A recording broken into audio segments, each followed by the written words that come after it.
team has each other's back. They got my back. They got the coach's back. There's a lot of love on this team.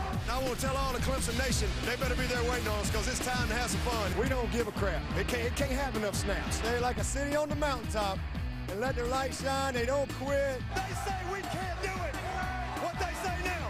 And I couldn't think of a better place to end the street than Death Valley, South Carolina, baby. Welcome back to Atlanta. Jen Brown will work the sidelines for us. She's down there right now with Dabo Sweeney. Jen. Coach, at 8-0, it's your best start since 2000. How are you keeping your players focused? Just one day at a time, one game at a time. You know, we keep them busy.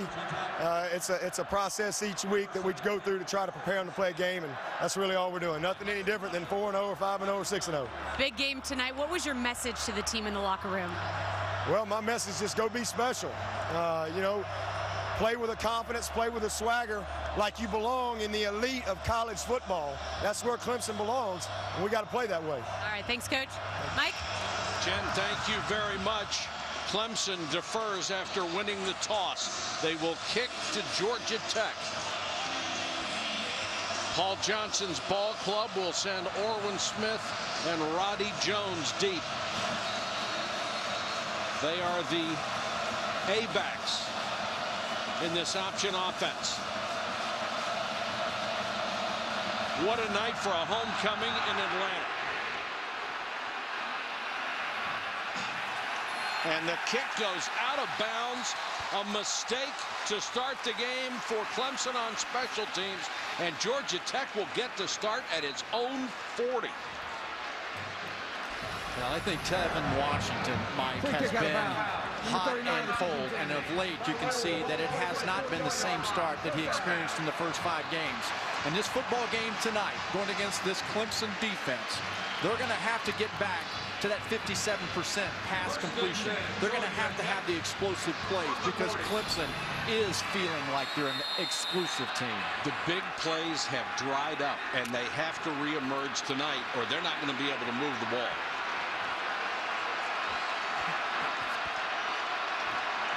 Smith and Jones on the wing. Quarterback keeper Washington dives and is stuffed at the line of scrimmage.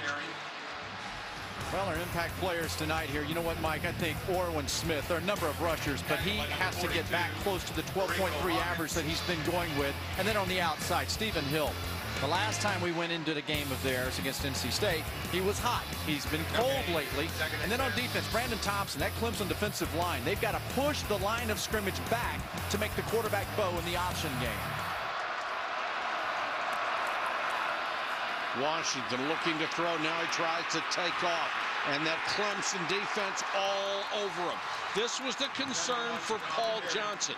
Do I try to throw the ball early and maybe get a big play? And if it doesn't work, I waste it down? That's what he was afraid of. Well, you know what? There's a 6-man front up against here. And the offensive linemen for Georgia.Tech are not built to go against Andre Branch and Brandon Thompson in a pass rushing game. No, this is a cut blocking group of guys, and they've got to do that well. 2 plays, no yards for Georgia.Tech. 3rd and 10. Sims is the back directly behind Washington. Straight back to throw against the 4-man rush. Pretty good protection. Now Washington takes off. Hiddesy's throwing, and it's incomplete, intended for Roddy Jones. So Georgia.Tech tries to cross him up. They throw the ball 2 of the first 3 downs, and it's 3 and out. I made the mention in our on-camera. Coming into this ball game, Georgia.Tech and Paul Johnson wanted to limit Clemson from their traditional 16 to 18 possessions a game down to 10 because they want to keep it away from that high-powered offense. 3 and out's not going to get it done. No. Sean Poole to kick to DeAndre Hopkins. Very dangerous guys on special teams, but they have had few opportunities because of kicks like that all year long. Either great kicks or very short kicks, or kicks that get a lot of roll. 43-yard punt, no return. I think we ought to get the impact players out of the way before Clemson starts snapping it hurriedly in a hurry. I think Dwayne Allen, their tight end, 83 is outstanding. Might be the key to this deal. 5 touchdown receptions already. Samuel Watkins, Mr. Samuel Watkins on the outside. I can't wait to see him in person. And then on defense, Mr. Lewis Young. That corner was in our meetings yesterday, a very nice young man. They're going to try to redirect, jam, and hold up these wide receivers at the line of scrimmage tonight. DJ Howard starts the game at running back in replace of the injured Andre Ellington. Jeremiah Ataochu, who was their leading tackler before he got hurt, comes in to lead the Georgia-Tech defense. This guy's a key. They've got to have him play well tonight. Now, you know what? This defense is led by their coordinator, Al Groh. You and I have known Al Groh a long time. He has a lot of experience. He knows how to get his guys in place. Can they make the plays in space? Taj Boyd, who replaced Kyle Parker, gives it off on the ground to DJ Howard, and Howard plunges ahead before Jason Peters takes him down. Taj Boyd is getting a lot of Heisman recognition, and rightfully so. We'll show you throughout the course of the evening how his numbers compare to some of the other great quarterbacks in the game today and some from the past. He's been hot and explosive, getting in the hands of the playmakers. 24 touchdown passes, only 3 picks. He leads the ACC in passing yards. He's got a 3rd and 5 here. Georgia Tech comes with the blitz. Watkins on the screen. Blockers in front. Craig showed you at the beginning of the game he can get up to a speed of 22 miles an hour running with the ball. My first car in college didn't go 22 miles an hour. Yeah, I'm not sure mine does still. This guy is explosive. It can make you miss at the line of scrimmage, and a nice job of his teammates blocking, allowing that track speed to come into play. First down at the 40. Watkins on the flanker reverse. Got him pretty well hemmed in. He lowers his shoulder, and he delivers the blow against Isaiah Johnson, the safety. Al Groh has told his team, okay, fellas, Mr. Sammy Watkins is like a 200-meter champion out of Florida. That's thousands of people down there that he's outrun. We only have 100 to choose from. No one on this team can run with him, right? So take the right angles, intelligent angles, and get back when that ball is snapped. When he's on the line of scrimmage as a receiver, they want to jam him. They don't want him getting that free release. Allen, the tight end, the guy who, if he comes out this year, is going to be the #1 tight end drafted in the NFL, according to most of the scouts. Jamia Thomas makes the tackle. 6'4", 255. He's what allows this offense to be powerful, not just a finesse passing football team. Virginia Tech defensive coordinator Bud Foster labeled him the best player in the ACC. Where Sammy Watkins and Taj Boyd have also been labeled that. Here's the reverse, and it's Mike Bellamy, the youngster who can fly, coming out of the backfield. Got a good block from Philip Price, the left tackle. And this is one of those nights where Georgia Tech is going to have to really fly to the original point of attack, where the ball is headed. They can't afford to have the reverse of field because the foot speed's not there enough capable of catching these receivers and runners. Boyd, blitz coming. They get there, but he gets away and throws, and threw it too hard through the hands of Bellamy. Didn't have much of a chance to catch that one. So Georgia Tech trying to make something happen, sending the extra man. Chad Morris, offensive coordinator, came out of the high school ranks. He was from Tulsa last year, but really near and dear to these young players and understands how to communicate with them. We'll talk about him tonight, too. This was an outstanding hire by Dabo Swinney. Not just any high school ranks, big-time Texas football, with which you are very familiar. Boyd throws on the slant. That one's complete down to the 25-24 yard line. And it was Jerron Brown, who's a very good third down guy, a possession receiver, and that one was good enough for a first down. Spotted at the Georgia Tech 24. You know what impresses me so much about this Clemson offense is that Chad Morris has come in here and so quickly been able to get them to understand pace and tempo. It takes time for a team to be able to snap the ball as quickly as they do. Amazingly, they've done it. They have really caught on to it, and Boyd's been the key. He did not have the job locked up coming out of spring practice, but worked very hard over the summer to get it. It's the tailback, DJ Howard, picks up a couple before he's pushed back. Cole Stout actually had a shot at the starting job until the summer when Boyd just exploded past everybody. Look at the number of plays. 14, 15, 16 plays better a game. So that puts pressure on a defense physically and mentally. Most people talk about a defense getting tired, but you have to quickly adjust and line up right and think about your plays. Already 10 plays on this drive. Boyd down the middle, tipped, and incomplete. Off the fingertips of Jerron Brown. Good job by Lewis Young, the corner. It turned out to be double coverage as he got to the end zone. Couldn't bring it in. Yeah, just could not finish the playoff. Normally a dependable receiver who makes those, especially on third down. Very, very good at that. Mr. Lou Young back there backing up his confidence yesterday in the meeting. Stuck his hands in there and kept it from being a touchdown. Now 3rd and long for Clemson. 4-man rush.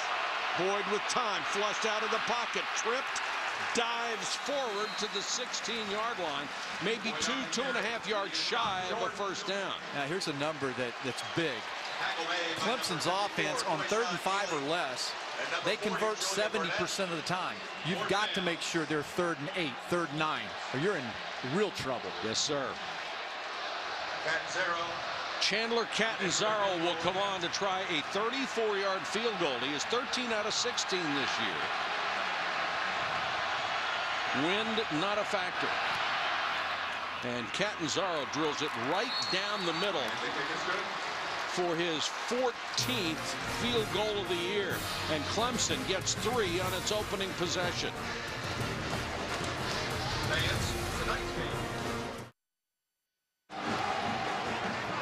Welcome back to ESPN on ABC Saturday Night Football, presented by Southwest Airlines. Clemson leading Georgia-Tech 3-0 as we continue Dr. Pepper's road to the championships. Taking off for Clemson, number 39, Chandler Catanzaro. Paul Johnson and Dombo Sweeney, two coaches who want this game desperately for different reasons. Georgia-Tech to right the ship, Clemson to remain unbeaten. Smith and Jones deep to receive again. Orwin Smith, great speed. Cuts it to the outside, takes it up near the 30. Number 17, Orwin Smith. Well, historically, Georgia-Tech has played well when they've not been doing well. Nobody expects them to come out and beat someone. And this series has been very close. Tech's won 4 of the last 5. 3 of those 4 by 5 points or less. Well, they started the first series going 3 and out. You can't afford many 3 and outs against Clemson. You'll just be buried.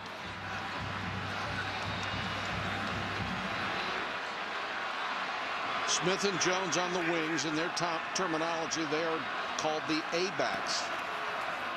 Here comes the option with Washington. He'll try to keep. And Clemson's defense is saying, you're not going to run that stuff. Jonathan Willard, trailing the play, made the tackle that looked very slow, Craig. Very slow developing. Yeah, it has been slow, and a lot of that is because of plays just like there where you have the chop blocks by the offensive line, and it makes it all of a sudden 1st and 20, and that just doesn't work in this offense. Illegal chop block, number 77, offense, 15-yard penalty, first down. Now, Georgia-Tech specializes in cut blocks, but a chop block is when one man is blocking high and another man comes in while he's still engaged and blocks low. And that is an illegal chop block. And watch the timing of it. It's in the middle now of the screen of the offensive line. If there are 2 guys there, as you're mentioning, Mike, you cannot engage with them. And it happens so quickly. Uzi, he just was there with someone else, and it's a bang-bang block. Boy, and defensive players just hate that. Fullback carried by Preston Lyons, only for a couple. Let's check into the studio with Robert Flores. Robert. All right, Mike, Taco Bell studio update. Stanford trying to start 8-0 for the first time since 1951. They go 10 plays, 83 yards in their opening drive against SC. Andrew Luck to Tyler Gaffney, and it's 7-0 Cardinal over the Trojans. Pretty good football team right there. Washington gives up the middle again to Lyons on the option. He only gets a couple. Craig, after that great start, Georgia Tech had teams started taking away the outside stuff and forced them to run up the middle, and it hasn't worked as well. No, it hasn't. We'll try to show you tonight why it's not working.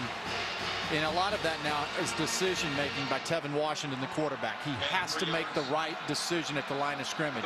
Against Clemson, historically, this strong inside defensive line has pushed back and dominated the inside. 3rd and 18.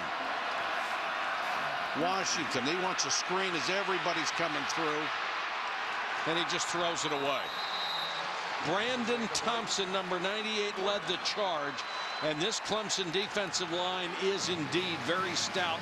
2 of the top 3 tacklers on the entire team are defensive linemen. I don't know that we have ever seen that before. I think the country looks at Clemson right now as being a football team really explosive on the offense, but nobody really knows for certain and can respect and appreciate how good they are defensively. Poole to kick to Hopkins. They've given up a lot of points on occasion.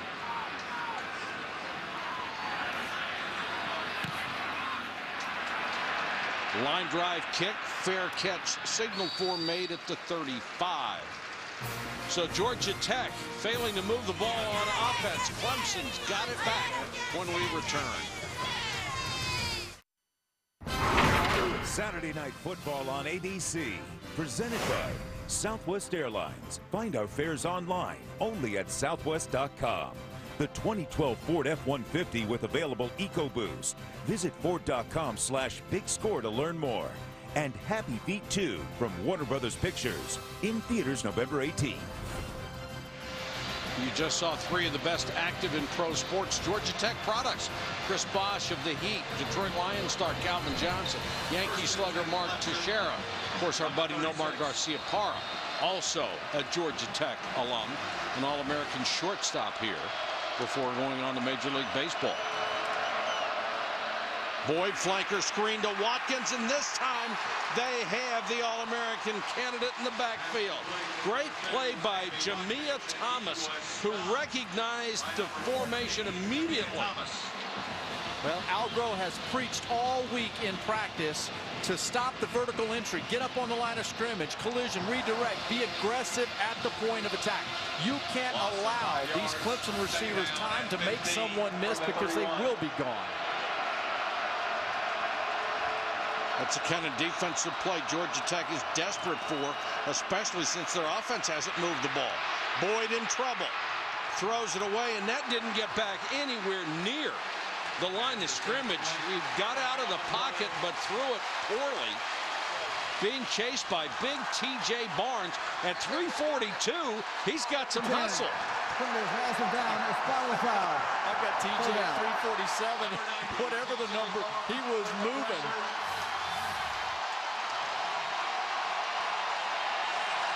It's just a nice job here of secondary coverage, not giving an option for Taj Boyd. How'd you like to be a quarterback? You're being chased by a 342-pound guy, and he's gaining on you. And great job jamming there again by Thomas. Secondary doing their job. 3rd and a mile. Boyd out in the flat. That's Howard out of the backfield, and Howard is flattened inside the 20. What a defensive stand for Georgia Tech. Let's see if that ball is incomplete or down. And they said he was down. Lewis Young came up from his corner spot to deliver a blow. Well, he certainly is coming to the football. Nice job by Young. That ball is, I think that ball is out. It is. That ball there is certainly worth a review there, because that football, the play's dead. They blew it dead. Rod Sweeting picked it up.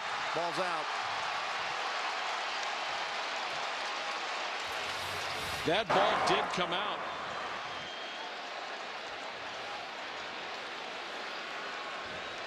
We will check the decision of the replay official when we come back to Atlanta.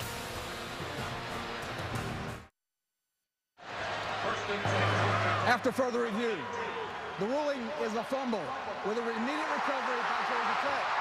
Georgia.Tech takes over. Kevin Washington on the keeper. Dives toward the 10.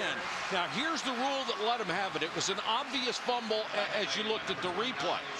They cannot give him the touchdown because they ruled him down. But they can give him the recovery if it's recovered immediately, and it was. Yeah, it was the right call, the right decision there. It's a great job by Georgia.Tech's defense making a play, and the play was made because it was 3rd and long. 2nd and 2. Sims, the B-back, down near the 6. It'll be a 1st and goal. Number 7, David Sims on the carry. Just go back and you're looking one more time. That ball is clearly out before the elbow and the body goes down. It was the right call, the right decision, which has pumped life into this Georgia.Tech offense. Now, if the referee sees that ball and thinks it might be a fumble, he's supposed to let play continue, which tells me he didn't see it. So that's why he ruled him down. Well, if you're Georgia.Tech right now, Paul Johnson has to be encouraged because his first 2 possessions had 6 yards. Now he's come out and he's found success on the inside. 1st and goal. Maybe 2 for Sims, who has carried the ball a lot more in the last 4 games than he did in the first 4 as they've tried to shut down the outside run of Oregon Smith and Roddy Jones. So either he or Washington have been getting the bulk of the yards, although there haven't been that many yards in those last 2 ball games. Now this is where at a point in the ball game where you have to maintain your discipline defensively. Your job, your key, your role. Don't try to peek and find somewhere else to go. Quarterback keeper Washington to the goal line. And just short. David Washington on the carry. I've always said that when the quarterback pulls it from the fullback going up in the middle, this midline here they call it in the triple option, and he follows up in there, he couldn't get. Washington could not get to the outside, had to get up in the middle of the field. And in this ball game, as good as the defensive tackles and the defensive line is, especially on the inside with Moore and Thompson, Williams, Shatley, they're going to control the center and the guards of Georgia.Tech. Exactly. I could see a lot more Tevin Washington following up after the feint. They're really stacked in there now on 3rd and goal. Washington started left, goes back right, didn't have a chance. They just overpowered the Georgia.Tech offensive line. What do you do here? You got to find a way to get your interior guys to stop penetration and get it off of the tackle.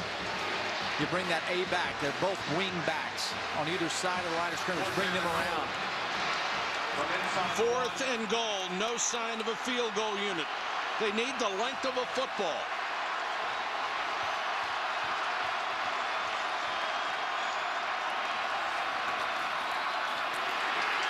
Touchdown, Orwin Smith. Roddy Jones threw him a block on the outside. That's the play they fell in love with the first 4 games of the year. Nobody could stop it. The toss to Orwin Smith.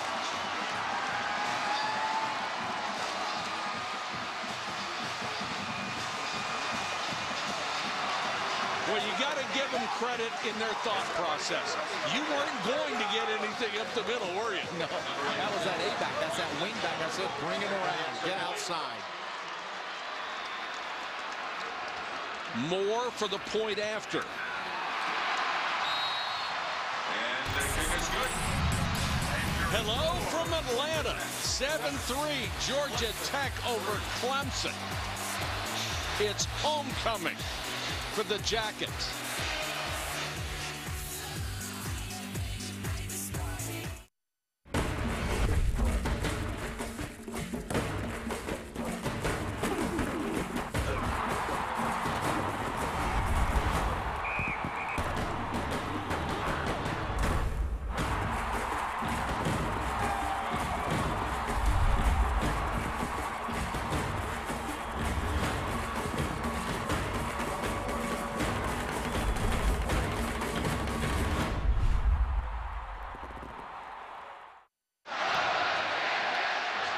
Georgia.Tech, a team that has disappointed its followers and itself with 2 straight losses, leading undefeated Clemson 7-3 here in the first quarter. Kicking off for Georgia.Tech. Number 86, Justin Moore. 8 for Clemson. Number 2, Sammy More to kick to Sammy Watkins and Jerron Brown. Well, if I'm Georgia.Tech, I'm thinking anybody but Watkins. He'll take it from the 11. And slam down at the 28-yard line. Jamia Thomas made the tackle. Here are the ones that are left standing. LSU, Alabama, Oklahoma State, Boise State, Clemson, and Stanford. Those are the top 6 teams in the country. Then you drop down to Houston. They're 8-0, but only ranked 17th this week. This is that part that I was talking about. How does Clemson handle playing on prime time, under the spotlight, high elevation in the rankings, everyone talking national championship. Boyd gives it off. Howard tries to turn the corner, driven out of bounds after a gain of 4 and 5. Rashard Reed, one of the safeties, knocked him out of bounds. And I think the secondary at Georgia.Tech, mechanically, technically, and with speed, has shown you that they have been well schooled, well prepared to play this game. Gain of 5 yards. 2nd and 5 for the Tigers. Play action fake, blitz coming. Intercepted. Now they'll ask if that ball hit the ground. Quayshawn Neely got it off the shoe tops. Now the officials came in and said it hit the ground. Boy, was that close. Now this is all a result of Al Grove dialing up. That ball hits the ground. It does. That ball hits the ground. But that is in the head of Clemson right now. Taj Boyd's thinking about that. So is his receiver, Dwayne Allen. This defense building on little, oh my goodness, close plays. Al Grove is one of our favorite coaches. The knowledge he has and his ability to take that knowledge and explain to 18-year-old kids what he wants. And they're going to look at this again. Georgia.Tech has called timeout to challenge the ruling on the field of an incomplete pass. That play is under further review. It has to be indisputable video evidence, and we've enlarged it here for you. I thought if this football that hits the ground. Now, the tip of the ball could hit the ground if he had control, but it looked to us like it hit the ground and then was controlled. Yes. After further review, the ruling on the field is confirmed. Incomplete pass. Georgia.Tech is charged with timeout. It is a 30-second timeout and may not challenge for the remainder of the game. That was quick. That's a nice job by Brad Allen and his crew. You see it? Let's go. Let's get the tempo going here. But that's how close this game is from having back-to-back turnovers by Georgia.Tech. And keep in mind, Clemson is +9 in turnovers. They took the ball away 6 times against North Carolina. From the 33. 3rd and 5 for Taj Boyd. Tech shows blitz, and they come. Boyd underneath to Allen as tight end, but Allen is wrapped up by Rashard Reed. Just got enough for a first down. This is why Dabo Swinney, Chad Morris called Dwayne Allen perhaps the most important player on this group here. As a tight end, able to get in an inside receiver position so that he's got a clean release. And Boyd had confidence he'd be right where he was supposed to be. Allen bothered by a turf toe all year. Not much he can do about it until he gets a chance to rest, which will be after this season. Jen Brown has more on the big tight end. Jen? Well, guys, Allen did miss practice on Monday because of that turf toe you just mentioned, Mike. He's actually been wearing a walking boot to try to give it some extra protection. If you take a look at his shoe, if you guys can get an angle on it, he actually cut a hole to relieve the pressure. So definitely something that's been bothering him and something for us to keep an eye on. And, Jen, the problem for him, it gets worse as the game goes along. Bellamy, the speedster, out of Nocati, Florida. Sylvester made the tackle. I used to think when guys would say they had turf toe, I'd go, man, come on, get tough, guys. It's just football. All of a sudden, I got turf toe. Then you had one? I still feel it 100 years later. It's like minor surgery. It's always minor if it's on somebody else. Oh, my goodness. 3rd and 5 or less. This team is 70% on conversions. 3rd and 2. They have so many ways to get it. Now Allen directing traffic, and slow to get out there is DJ Howard. Boyd on the keeper, nothing doing. Boy, Georgia.Tech so well schooled in what Clemson likes to do. Those guys are in the positions they are because they have studied all week and watched tape. The fact that this 3-man defensive line is able to get penetration and come across, led by Cross and these guys, that just shows you how fired up and jacked up they are about playing this game, knowing that they have a chance to do something special that no one thinks they have a chance of doing. High snap. They got it down. And Georgia.Tech gets a fair catch to the 25-yard line. Only a 29-yard kick by Zimmerman. Just 4 races left. Carl Edwards looks to overcome his Martinsville drought and maintain his points lead. The chase for the Sprint Cup continues at Martinsville. Our coverage begins on ESPN tomorrow afternoon at 1 o'clock Eastern. And there are the numbers. That's a 1 o'clock start tomorrow afternoon, and the racing is different on that short track.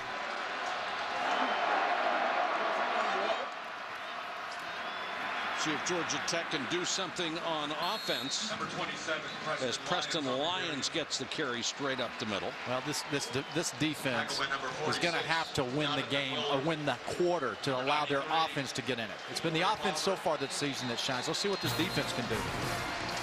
That's going to be the final play of the first quarter here in Atlanta. 7-3 Tech. It's electric in here, especially with the skyline that we're going to have, an 8 o'clock game, prime time, fans yelling. I mean, our fans don't like each other. It'd go down as one of the great moments in this rivalry if we're able to knock them off and you know, thwart the national championship hopes.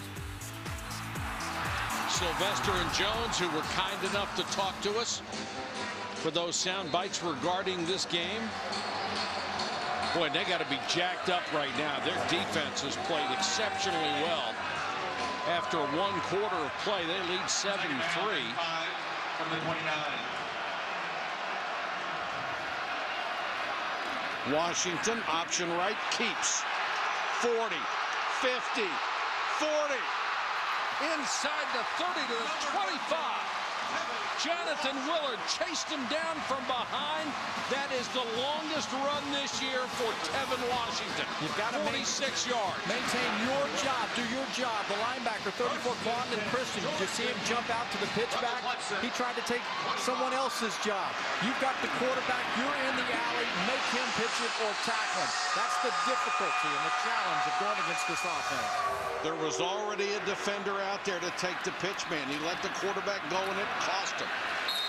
Fullback Preston Lyons up the middle. On the carry. Now, this has been an interesting season when you look at how Georgia.Tech has rushed the ball. And they started out strong, went off the charts, green. Second down and 5. And then the trend has not been what Paul Johnson is used to. 134 against Miami, and that will spell doom for an option offense.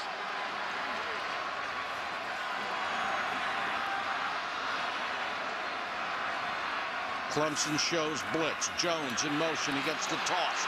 Great block on the outside. Jones cuts it back. What a block by Embry Peoples, number 24. He just cleaned house on the corner. Clemson's going to have to move. They're going to have to change their looks in the secondary because Georgia.Tech's now able to go and block and knock them down traditionally. The old arc block. We saw early in this game the defensive tackles were stopping Georgia.Tech, so now Paul Allen's attacking in the outside. Peebles with a great block.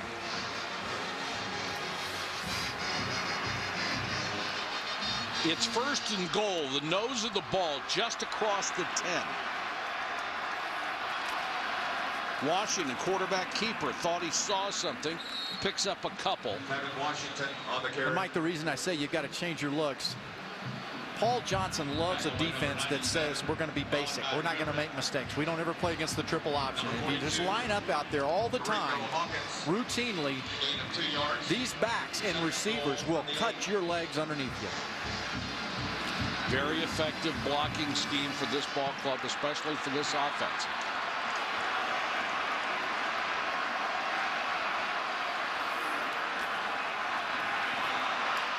Jones on the toss. Or Smith, rather. He's down to the 6. Smith on the carry. Quandon Christian out of Lakeview, South Carolina, number 34, made a tackle. In our conversations with Paul Johnson, the way he's thinking right now, he knows he's only going to get the ball so many times. He's not thinking 3. Paul Johnson's thinking 6, so he's going to call accordingly. From the 6. There is a point where he's got to think 3, but this isn't it.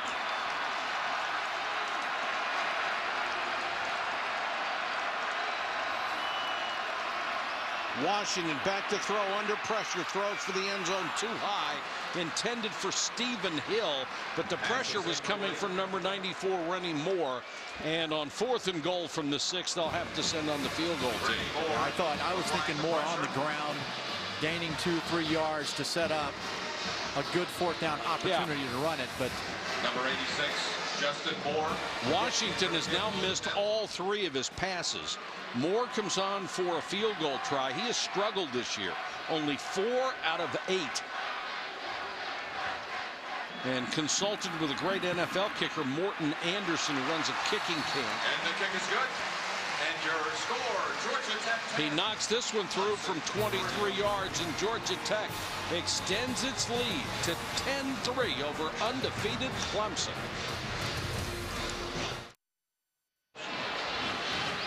Georgia.Tech leading Clemson 10-3. Even though they are behind here in the second quarter, this Clemson offense is spectacular. They've scored 115 points in the last 2 games. They've averaged 483 yards a game for the season. Sammy Watkins averaging 174 all-purpose a game. And Taj Boyd had 24 touchdown passes as opposed to only 3 interceptions. So they can change the course of a game in a heartbeat. But right now, the Georgia.Tech defense is outplaying them. Nothing trick-or-treat or Halloween-ish about this offense. They're going to get you, and they will score. They'll get it going before this game's over.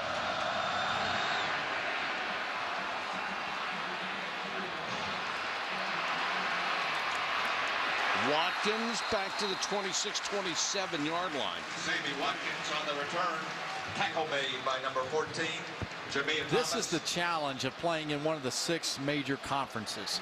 That week in and week out, you're going to be tested. Here's a Georgia.Tech football team that has a couple of losses. They've not been playing well, playing against a red-hot Clemson football team. You know, Clemson on the road. This is why you reward those teams who have to play week in and week out. Boyd in the shotgun. He's got DJ Howard with him. It's one of the youngest teams in the country. Howard, another freshman. The pass underneath to Watkins, and he slipped. That's a break for Georgia.Tech because he got away from Isaiah Johnson, the safety, and slipped as he tried to go inside. Now they changed the look up this time. Georgia.Tech a little soft on the outside. They're not up there challenging. 6 yards. And this is pitch and catch between Boyd and Watkins. He's out of Fort Myers, Florida. Well, Georgia.Tech's done a good job against the ground game as Howard was just swallowed up. Rashad Reed, the safety, came firing up to lead the charge. The senior Reed and his secondary teammates are the difference to this point in the ballgame. Their run support from back deep, coming up, filling the hole, putting that 8th body in the box against the run has been special so far. But that means you can be vulnerable downfield, doesn't it? Amen, partner. On the 32. Boyd screen, and Allen is tripped up as soon as he got the ball, and Rod Sweeting makes the tackle. He and Young have been terrific on the corner. I mean, this is not easy. You're talking about an NFL caliber tight end who's 255 pounds. This is Al Groh. This is coaching Monday through Friday. This is recognition of plays, coming off from your corner spot over there, knowing exactly what Clemson's about to throw. Zimmerman in the punt. Jamia Thomas. Zimmerman to kick. Jamia Thomas is deep, waiting at the 25. Nice. Booming punt drives him back to the 12.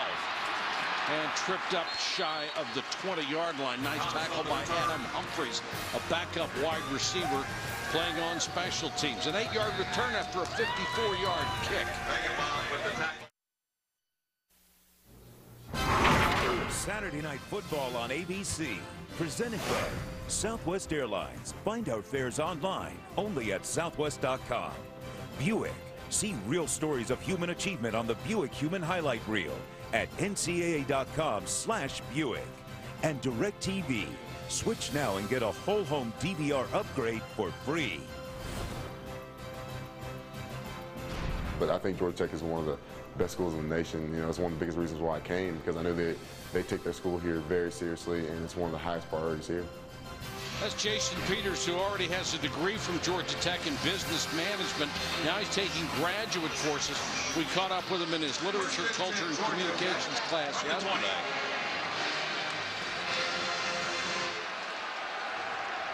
Can Tech run off one of those long, sustained drives?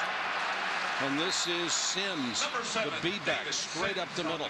Yeah, that B-back is the guy that's right behind the quarterback. Traditionally in the triple option offense is the one who has a lot of yards. What we're seeing right now are the center and the two guards, the offensive line, getting to the legs of Clemson's defensive line. They've got to use their hands. They've got to keep them off. They've got to move and be able to beat the one-on-one block.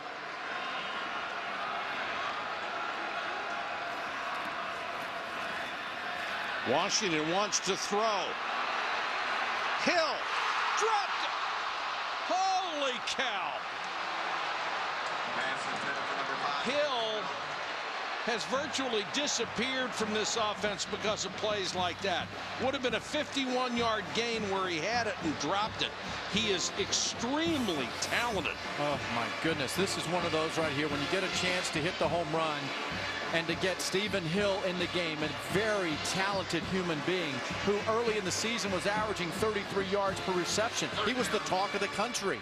And what a throw by Tevin Washington, a young man who has been roundly criticized for missing wide open guys. That pass was 50 yards in the air on the money. You can make that call and that throw on 2nd and 1 because you can come back and get it on 3rd down. Brandon Thompson appeared to jump.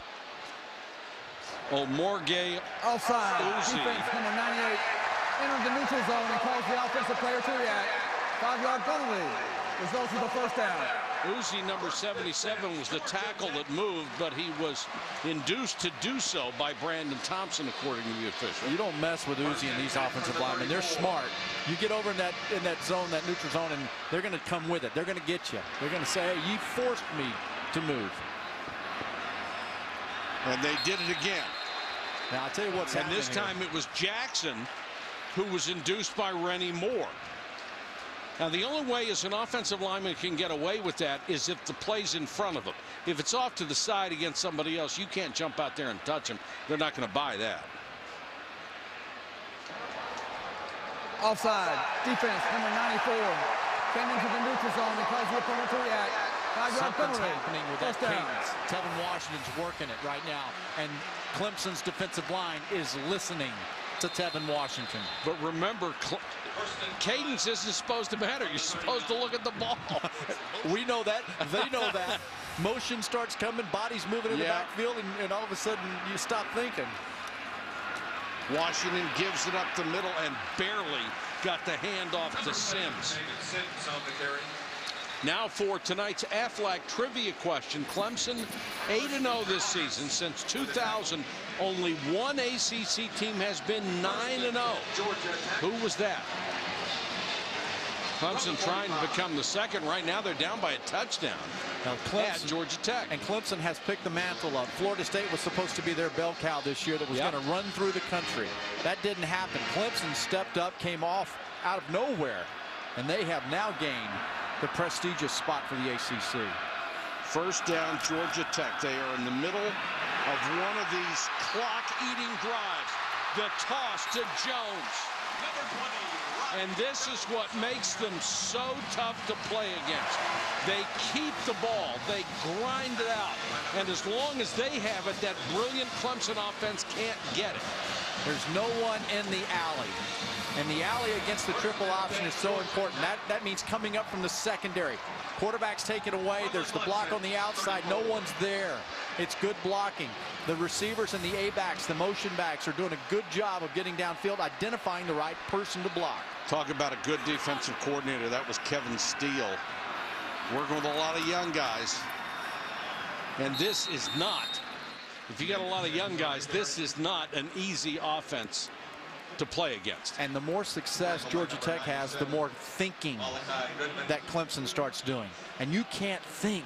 You know, every time that we watch Paul Johnson's offense go against the defense, when he gets them to watch and observe, they're in trouble. Yeah. Flat-footed. They work on this all year.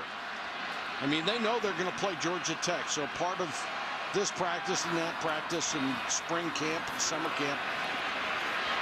Here's the toss to Smith. That was very close to being a face mask as Smith is taken out of bounds. Looked like Rashard Hall got a hand up on the helmet. If your responsibility is the pitch back, you better get out there immediately. And right now, there's just no one who is taking and able to get there. The blocks are happening before the defenders, whether it's a linebacker or a safety, can get over. Right now, Georgia.Tech has found its rhythm on offense. Maybe 2 for Sims. Let me explain what you mean by rhythm. If you're watching a passing offense and a quarterback gets in rhythm throwing the football down the field, it's the same thing in the triple option offense when Tevin Washington, the quarterback, gets the rhythm of feeling the right reads, giving it, pulling it, pitching it. So you have to disrupt. Just like a passing quarterback, you've got to disrupt the quarterback's rhythm in the run triple option. Linebackers have to get in his grill.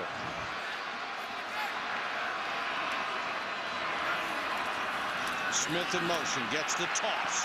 He's got great speed inside the 10. Another first and goal for Georgia.Tech. That's the same play they burned him with earlier. He's got such great speed. You take away the fullback, you got to give something else up.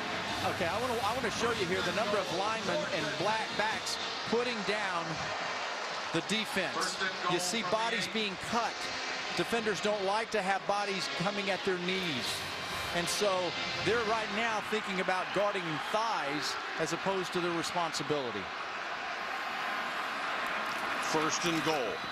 Washington, quarterback keeper to the 3. Grinding it out, and then occasionally popping one for 15 yards. We've already taken 4 minutes off the clock on this drive and gone 77 yards. This is what Georgia.Tech wanted. This is what Clemson was afraid of. Yeah, and now this is where, in order to have a great season and to have a chance for the national championship, when your back's against the wall defensively, this is when you have to stand up. Time to suck it up here, championship.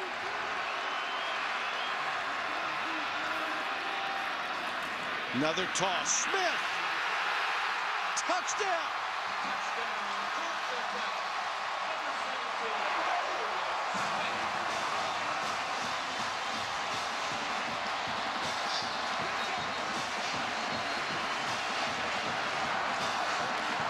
He's run for 2 touchdowns tonight, his 9th and 10th on the ground this year. Clearly inside the pylon, and a Georgia.Tech player is injured. Boy, this is a fantastic job of the A-back on the wing, getting his block. Phil Smith, the right tackle, getting outside with the block. Identifying who you're supposed to block and getting a little piece of them. They will run that toss play, that jet sweep, until you stop it. Remember how this game started, though? They were inside and stopped. 2 possessions, 6 yards. Didn't go anywhere. Paul Johnson made the adjustment.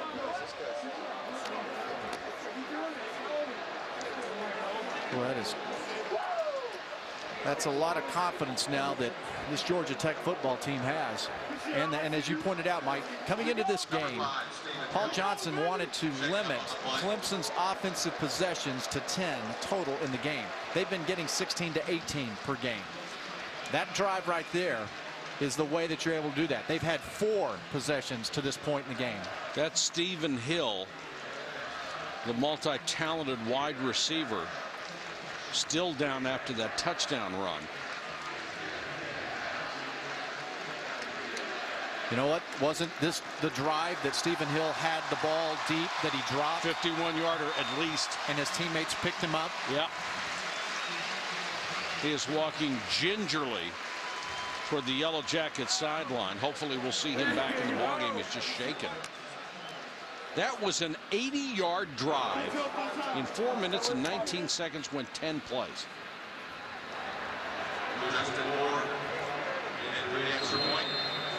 So far for the Yellow Jackets, this is a pretty good homecoming. Paul Johnson said, hey, who invited Clemson to homecoming? Please. Justin Moore, the point after. And the kick is good. Sometimes the things you don't get work out better than the ones you do. He wanted a timeout. I'm just kidding. No, he didn't get it, but he did get a touchdown. That's not a bad trade. Boy, Dabo's got his work cut out for him tonight. He's got to do some coaching over there now. And Georgia.Tech. Welcome back to ESPN and ABC's Saturday Night Football, presented by Southwest Airlines. Georgia.Tech trying to spring the upset on undefeated Clemson, up 17-3 as we continue Dr. Pepper's road to the championships. Clemson must feel stunned right now. Paul Johnson is not. He's getting exactly what he wants out of this offense, and maybe more importantly, exactly what he wants out of his defense. They have played lights out so far. The electric Sammy Watkins. Midfield. Good grief, can this kid fly? The kicker, Justin Moore, had to knock him out of bounds. He was forced out of bounds by number 86. Sammy Watkins had 345 all-purpose yards earlier this season against Maryland. Look at the speed. This isn't just a track guy. This is a football player. I said coming into this game that of all the years I've covered college football, Sammy Watkins has grabbed my attention, like the guys in the early 90s, Marshall Faulk. Only a few as freshmen have ever really caught my attention. He's special. People that play against him when the game's over say, he might be the best player in the country. And he just might be. He's in motion. We want to get him the ball on a toss. Will he throw? Watkins pulls up, throws a pass, complete for 10 yards. Well, we didn't know he can do that. Now if he punts and place kicks, he's perfect. Well, you know what? Watkins pass complete. When you're a receiver or a running back on a pass, many times if it's not there, you tuck it and you run. Instead, Watkins throws a bullet. Second and short. And they'll get the first down to the 28-yard line from Mike Bellamy. Now the answer to our Aflac trivia question, which was Clemson 8-0 since 2000. Only one ACC team has been 9-0. Who were they? It was North Carolina State in 2002. They finished 11-3 that season. Boyd with time, batted down at the line of scrimmage and almost intercepted. Ijon Cross, number 94, blocked it and had it for a split second. Now, this is a nice job of Georgia Tech's defensive line of just holding their lanes and their spots and then jumping when the ball is released from the quarterback. I like that kind of strategy because if you rush hard, Taj Boyd has the ability to run right past you. Boyd with Howard with him in the backfield. Boyd with time to Watkins. He goes down immediately at the 22. That's going to leave him about 5 yards shy of a first down. Boy, Boyd's been impressive, too.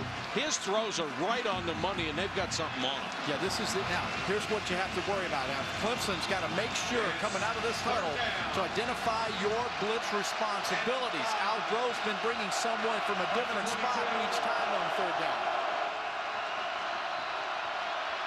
Boyd with timeout in the flat and threw it too high. Had Howard coming out of the backfield open in the flat. And Georgia.Tech that time did what they said they would not do. They let Sammy Watkins have a free release from the line of scrimmage. And they did not blitz. So that Al Grove gave a different look. He dropped 7 into coverage, had more bodies back there, and then poor body mechanics, footwork, poor foot mechanic work by Taj Boyd. For Al Grove, this is not his first barbecue. A 40-yard field goal try from Catanzaro. He's already hit from 34. And he missed it. Holy cow. Catanzaro had made 14 out of 17, including the 34-yarder earlier. Just what this crowd needed. Something else to get fired up about. The Ramblin' Wreck is feeling it. Clemson just has to hang in there. This is a critical series for Clemson's defense. They've got to come out and lift this football team and keep Georgia.Tech out of the end zone. This week is Stan Preston's and Associate Professor.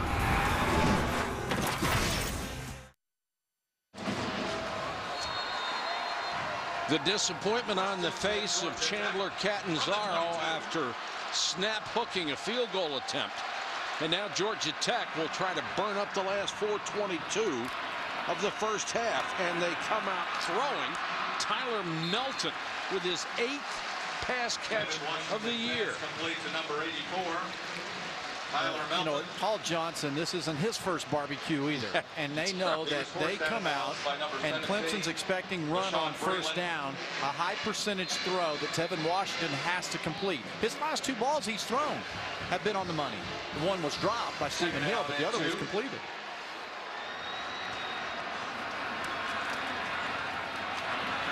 Fullback for a couple. That's Preston Lyons. Lyons on the carry.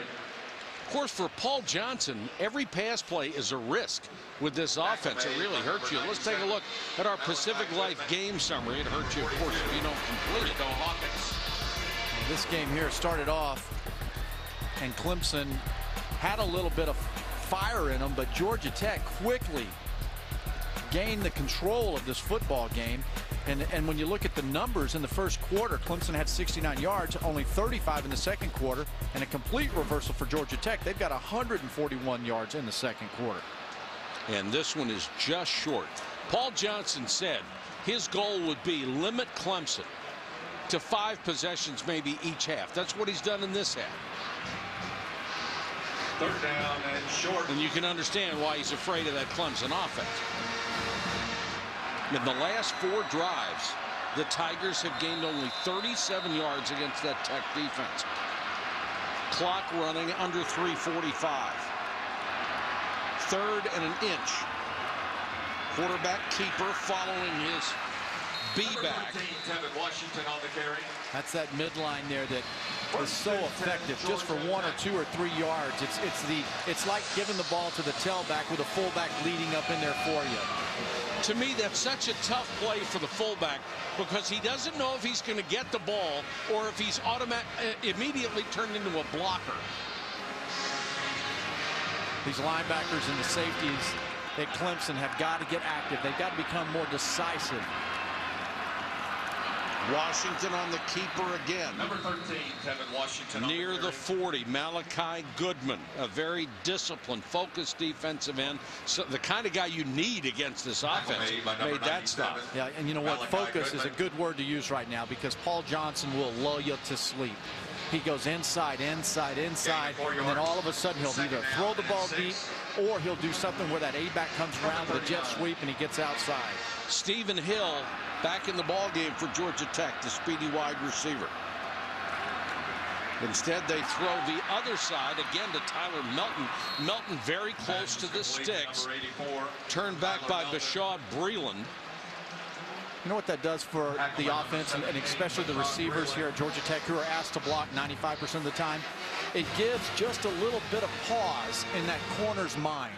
That split little second there, wonder if it's going to be a run or a pass. Clemson playing its corners well off those guys, so that's almost a gimme right now. What do you think about that midline again? I like it. Instead, just a straight keep, and he's got the first down. Well, Georgia Tech can frustrate you as a defense. They just chip away and chip away and chip away. Doesn't seem like they're doing a whole lot, but they've got another first down and 4 more downs to burn the clock. I've been mentioning the linebackers in the secondary. These folks right here, they've got to get in the alley. They got to come up the linebacker level on the outside. You've got to make sure you get up the field. Go to your assignment. Need about another 25 yards to have a legitimate field goal try. Hill on the post. This one he caught. What a throw, what a catch. 44 yards. And Tevin Washington, for all the legitimate criticism he's taken the last 2 or 3 games, has put it on the money tonight. Former Georgia Tech receiver Calvin Johnson makes those kind of catches, right? Exactly. Same kind of body size and makeup. This is all about Stephen Hill deciding he wants to be great. He's got everything except for the consistency going. And if you play wide receiver here, that's the guy you're always going to be compared to. Washington inside the 5 to about the 3. Clock continues to run. 1:05 left in the half. And Georgia Tech just shellacking undefeated Clemson right now. You look at the Clemson defense, hands on their hips. There's fatigue that's crept into this Clemson defense. They've got to suck it up, especially on the outside. Down here, the A-backs coming around for the pitch has really hurt them. Washington, touchdown.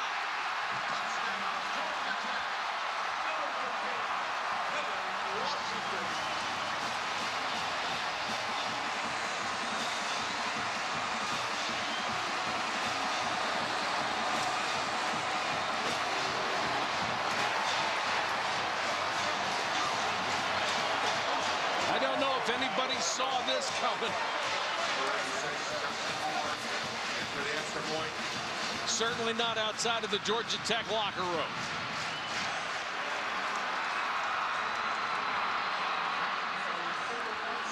More for the point after.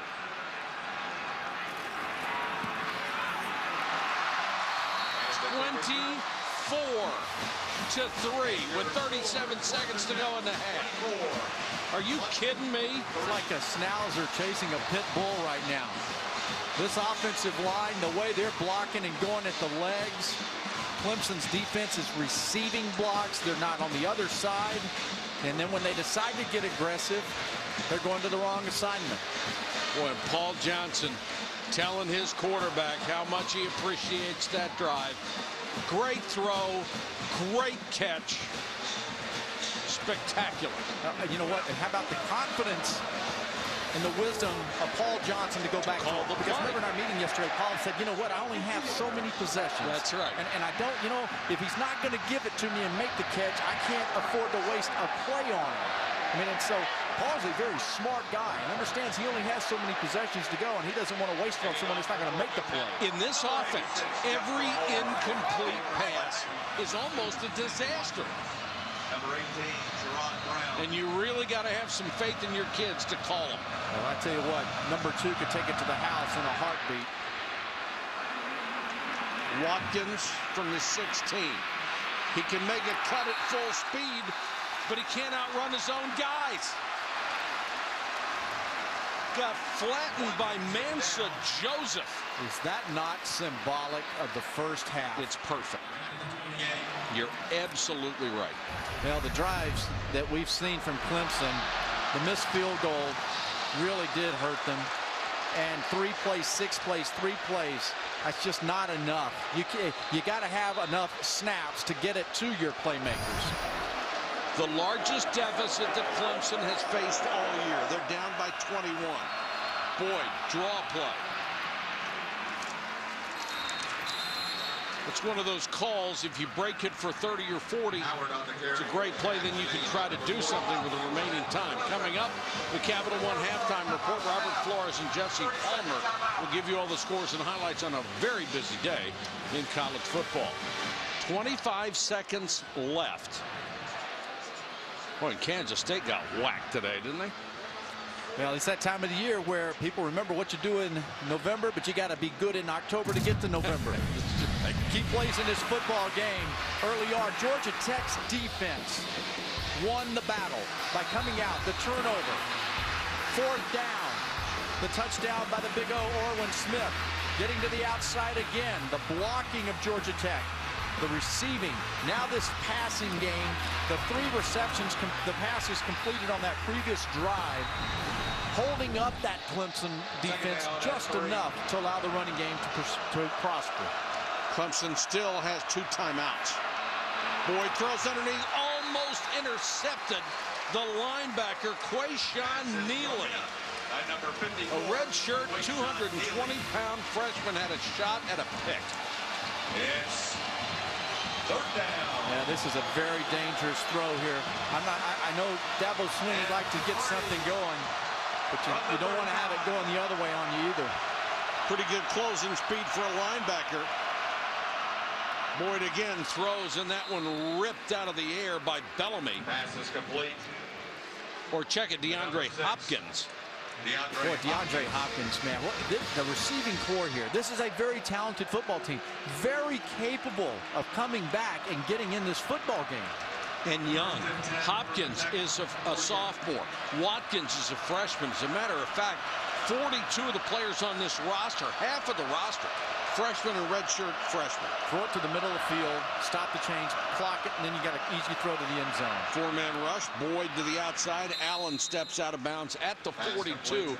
But now there's only 7 seconds left. So maybe you've got one more shot at getting some additional yardage and then give Kenton Zaro, who has a very strong leg, a shot at another field goal. Yeah, or you just decide that you've got some really talented receivers on the outside, put it up and see if they can make a play in the end zone. See if Sammy Watkins can do something for you. Boyd flushed.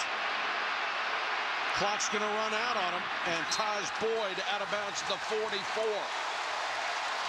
that's the end of the first half with your score. So Clemson's final opportunity goes amiss on what has been a brilliant first half by Georgia.Tech. Here's Jen Brown with Dabo. Coach, this is the largest deficit your team's faced all season. What do you say to your team right now in the locker room? They're outplaying us in every area. They're out executing us. Right now, they want it more. So we got to decide what we want to do in the second half. What adjustments would you like your team to make then?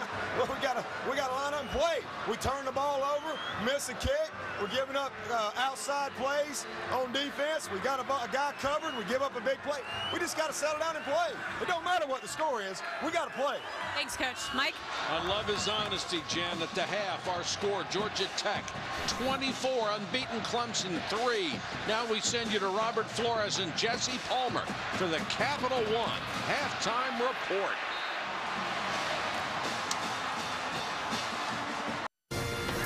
Welcome back to Saturday Night Football on ABC, presented by Southwest Airlines.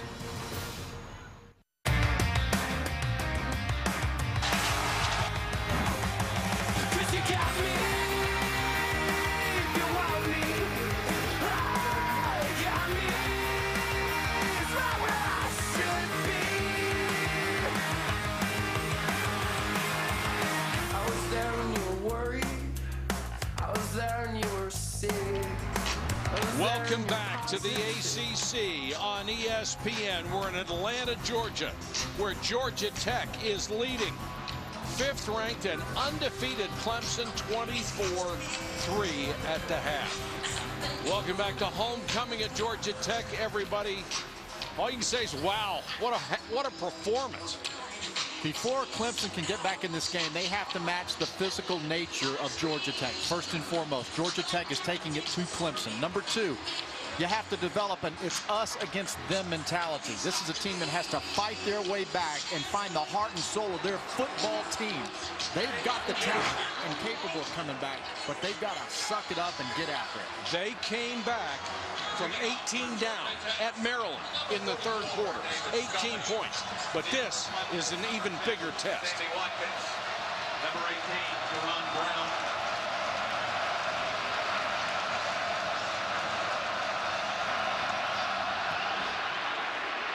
They could use the big return out of Sammy Watkins. He takes it at the 9.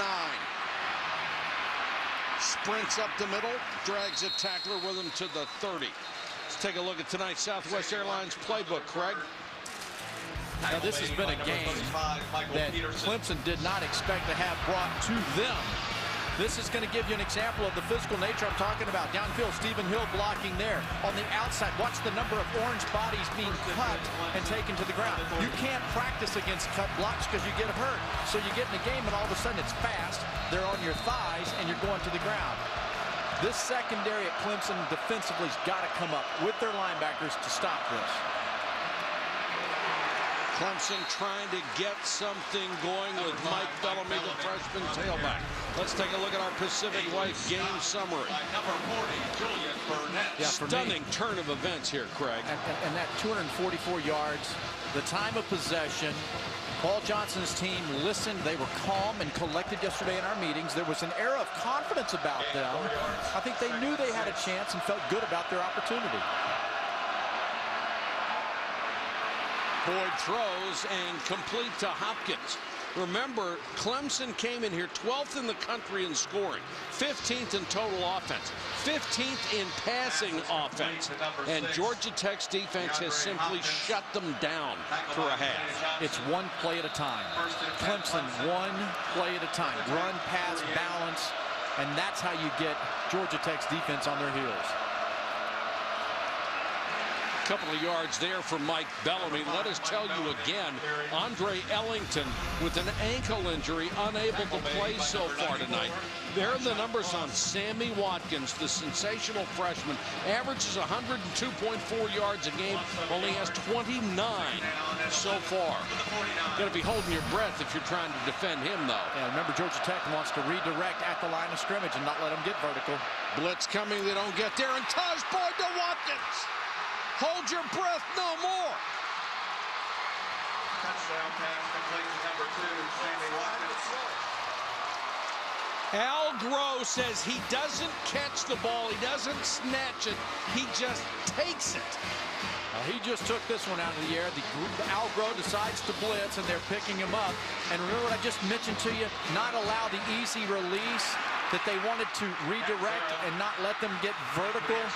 They gave him a clean release, and the result is 6. How easy did he make that catch look? He catches the ball at full speed. He makes his break on his routes at full speed. Well, he is the real deal. He's the real deal. And now that old Mo has gone over to Clemson's bench. Georgia.Tech's offense, can they keep up the pace? We're about to find out.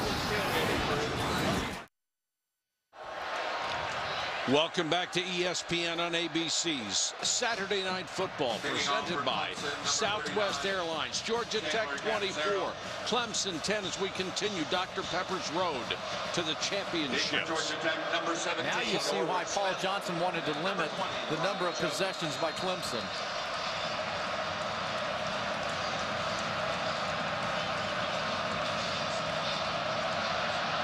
We mentioned Ellington unable to play tonight. He is not even in uniform. He's in civvies on the sideline. Roddy Thomas out to the Roddy Jones out to the 24-yard line. Halloween night, first place in the AFC West on the line. Phillip Rivers leads the Chargers into Kansas City to face the rival Chiefs, looking for their 4th straight. The Chargers and Chiefs on ESPN Monday Night Football, 8:30 Eastern. Also available on Watch ESPN. Coverage starts at 7 Eastern with Monday Night Countdown, served by Applebee's. Georgia.Tech in the first half had the run balance of the inside and the outside game. It's up to Clemson's defense to stay in their lane, do their job inside and outside. What kind of adjustment? The quick out to Hill. Got a couple before he's driven out of bounds. Pass complete. The number 5, Stephen Hill. That's okay. Breland took him down. I like that. And we've seen 3 different first down throws, all completed tonight in this ball game. And that, again, gives that defense just a little pause on the outside. You know, in some offenses, it's an automatic, as you know. You come to the line, you see the corner playing 7 yards off, you're going to throw it all night.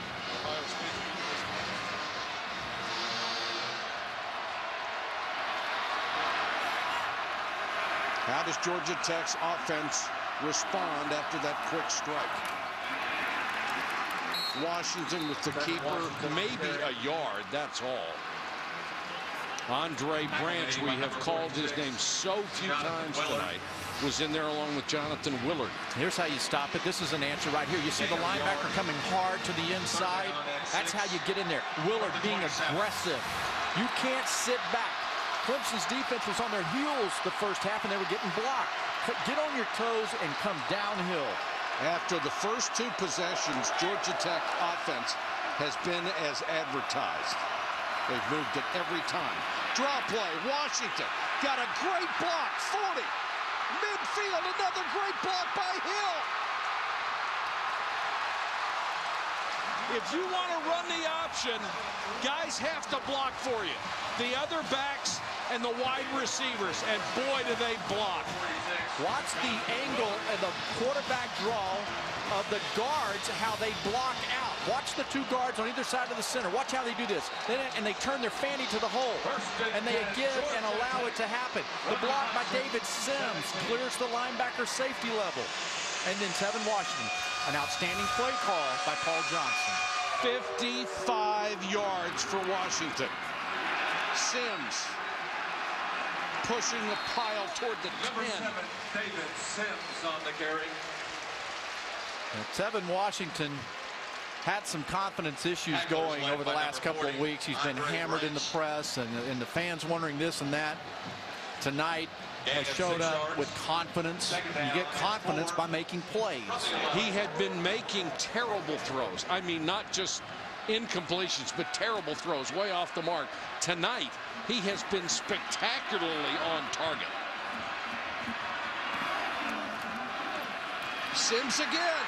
Huge hole, dives. No signal yet. The officials just looking at each other now. Touchdown. Number 7,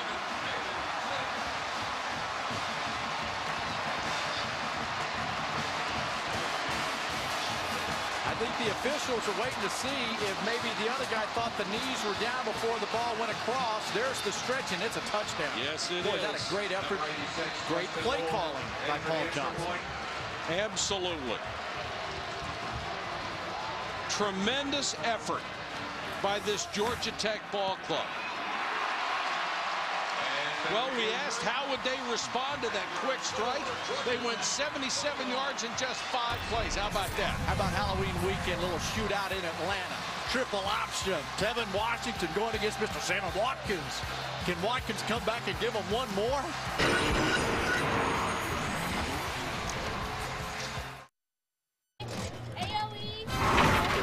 Saturday Night Football on ABC. Presented by Southwest Airlines. Find our fares online only at Southwest.com.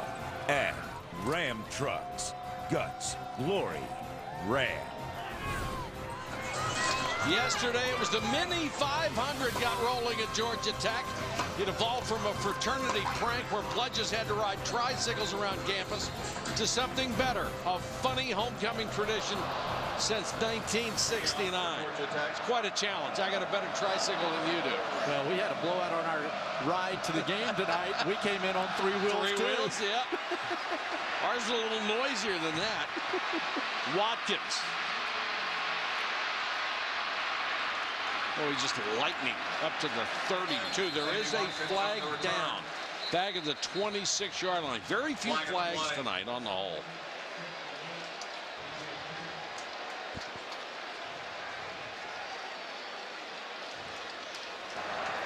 During the return, illegal block in the back, number 10 of the receiving team. 10-yard penalty, first down. Well, take a look at this score, and that's why we want to show you the BCS standings, brought to you by Tostitos. For this and another reason, Clemson undefeated, down 31-10. Stanford undefeated, down 13-10 at USC. Kansas State suffered its first loss. Whole lot of changes, Mr. James. And Arkansas had to come back to win their game against Vanderbilt. How about that? I can already see the conversation. Does the loser of Alabama-LSU get into the national championship game if Oklahoma State and Boise State run the tape? You know my thought on that. The way I'm going to vote on that, the loser of the LSU-Alabama game, if it's a well-played football game, I'm going to remove their affiliation from their conference. I'm just going to look at them and say, okay, who is the second best team in the country? Whether that's a once-beaten team or an undefeated team. Boyd, a lot of time, throws deep. The receiver and the defender go down. That was Allen. Are they going to say it was just incidental contact? They get tied up with their feet? That's what they're going to say. Michael Peterson, number 35, had the coverage. And if two guys get tied up and it's not intentional, it's a wash. Yeah, and that's a wheel route by your tight end, Allen. Good call. It's a good call. It's good coverage. It's just a well-coached defense by Al Grove tonight. This defense has not been fooled.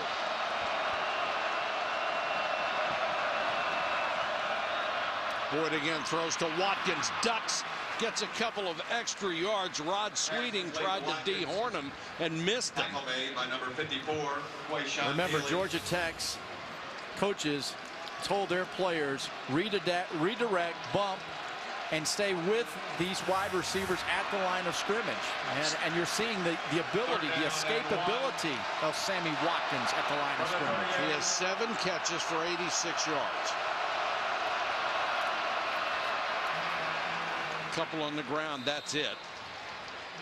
But it's good enough for a first down as Mike Bellamy gets the first down. Andre Ellington again unable to play. He came in with 745 yards rushing, but hurt his ankle. Last year, of course, he got hurt late in the season. Had to have off-season surgery. It's very disappointing for this young man not to be able to play tonight. Boyd sets and fires, intended for Watkins. Beautifully defended. Thomas was right there. Jamia Thomas. If the ball's thrown deeper, maybe Watkins can use some of that athletic ability, but where it was thrown, Thomas was in perfect position. Watch Jamia Thomas, how he turns immediately and sprints. Go. This is a 200-meter champion out of Florida. You can't run with him, but he did because he turned immediately and got deep.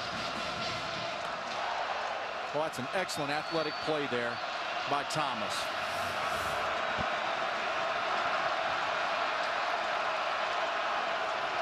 Allen, the big tight end, in motion. Boyd drilled as he throws. I mean, he got clobbered by Sweeting. And there's a flag down at the spot where Sweeting nearly annihilated him. But the call is a hold. When Sweeting immediately got up and was pleading his case, like, what? Holding. Offense, score 72. 10-yard penalty. Second down. This is timing the blitz off the corner. Watch how at the snap of the ball, Sweeting comes. No one sees him coming from the outside. Most importantly, the quarterback. Second down. That's just well coached, timing your blitz. They did a great job of making sure the tackle Landon Walker went outside to take the defensive end to leave that lane open for the blitzer. That was beautifully executed. Boyd trying to get some room outside, throws, and Sammy Watkins makes the catch. Where did he go out of bounds? It's going to be about 2 yards or a yard and a half shy of a first down. What a throw. What a route. Watch this route by Sammy Watkins, how he drives off the corner, driving him off, and then plants a foot and comes right back to that football. Cutting at full speed. This is a true freshman. He played high school football just a few months ago. Straight up the middle goes Bellamy with great speed, lost the ball. Jamia Thomas knocked it away, and Julian Burnett, one of the inside linebackers, got it back.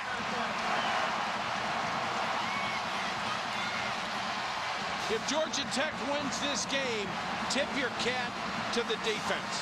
No question. They've been brilliant. Well, Mike Bellamy's a true freshman. He's a very talented football player. But when you're playing against a defense that's very aggressive and has a lot of bodies around the ball, you just have to understand when your journey's over, you've got to really protect. You've got to tuck that ball high and tight. Andre Ellington not in this football game. We just told you about that. He would be a player with a lot more experience, and they are missing him right now. Toss sweep, Jones. Nice cut to midfield. I thought that was a nice touch by Dabo Sweeney.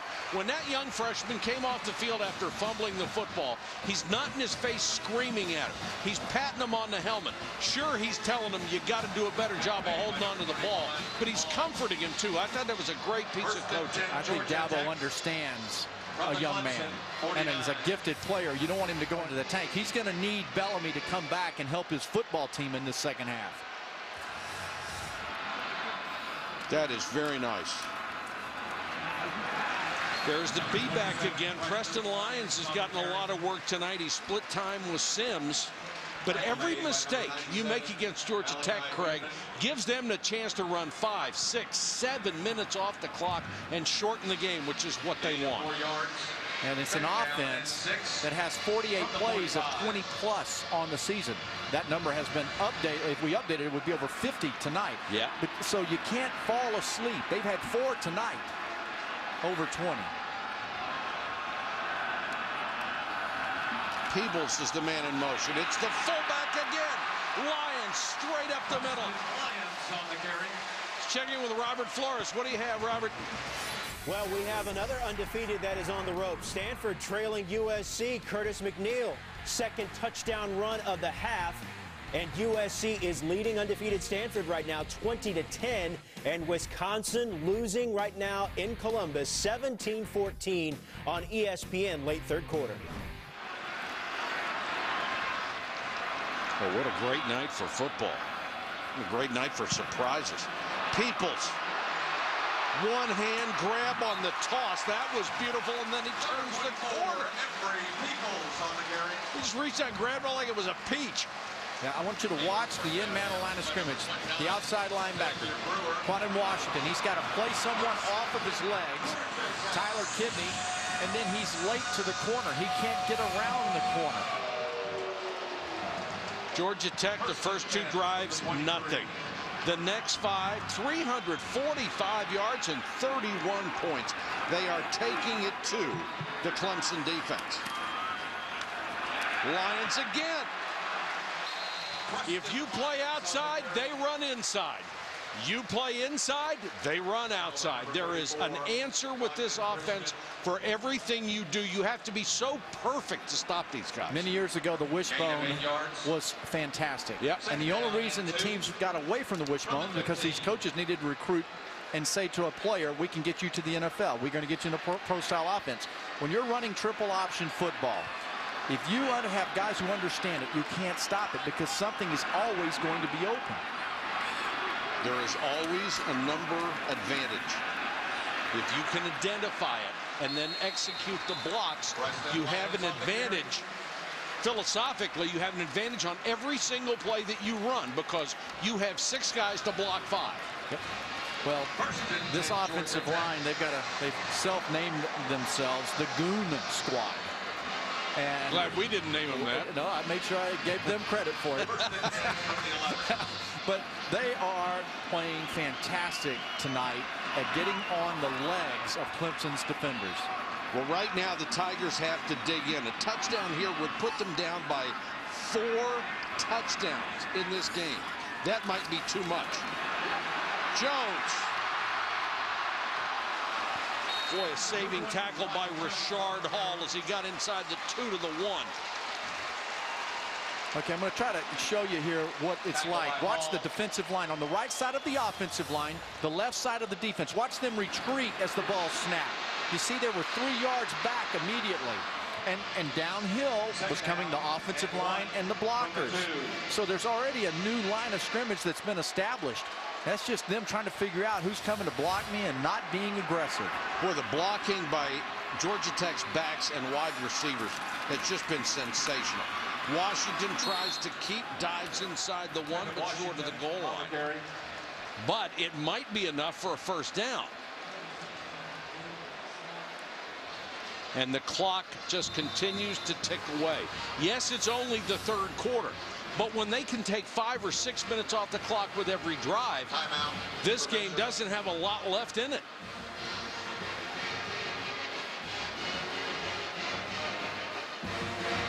Boy, hats off to Tevin Washington. He's made a lot of great reads tonight in this offense. And it is first and goal. 4:02 on this drive so far. Paul Johnson believed in this offense at Navy. He brought it to the Atlantic Coast Conference. People said it can't work at this level, can it? Yes, it can. He was the ACC Coach of the Year his first 2 seasons. It's worked just fine. They had a down year last year.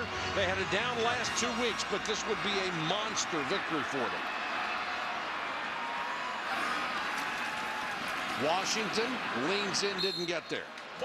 Yesterday in our meeting with Paul Johnson, he made a comment that really cracked you up when you asked him about how many times, about winning.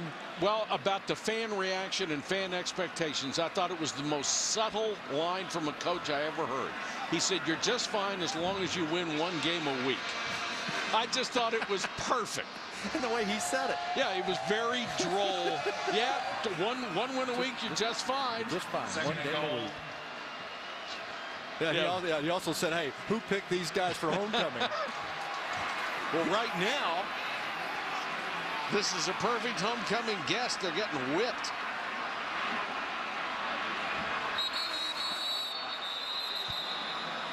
Don't know if they got that one off. No. Delay of game. Offense, number 13. 5-yard penalty. Second down.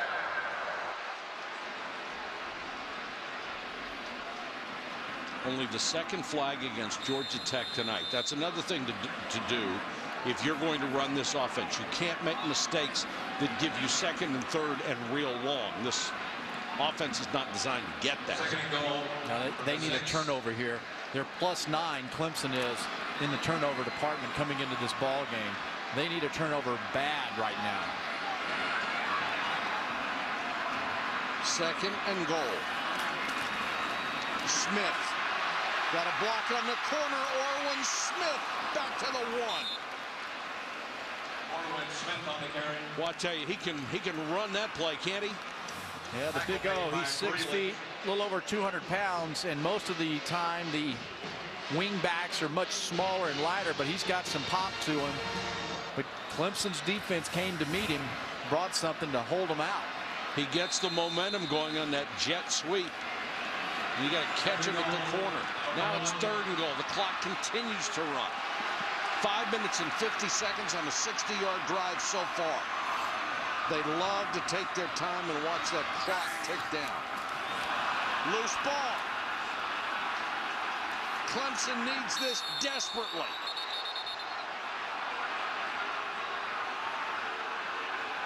No signal. Clemson got it.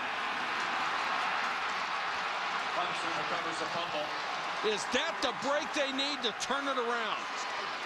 Yeah, he just dove. This was a great job by Rennie Moore of jumping in, anticipating the snap.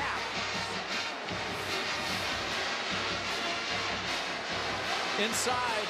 Yeah, he's on. You know what? He's offside. Absolutely offsides.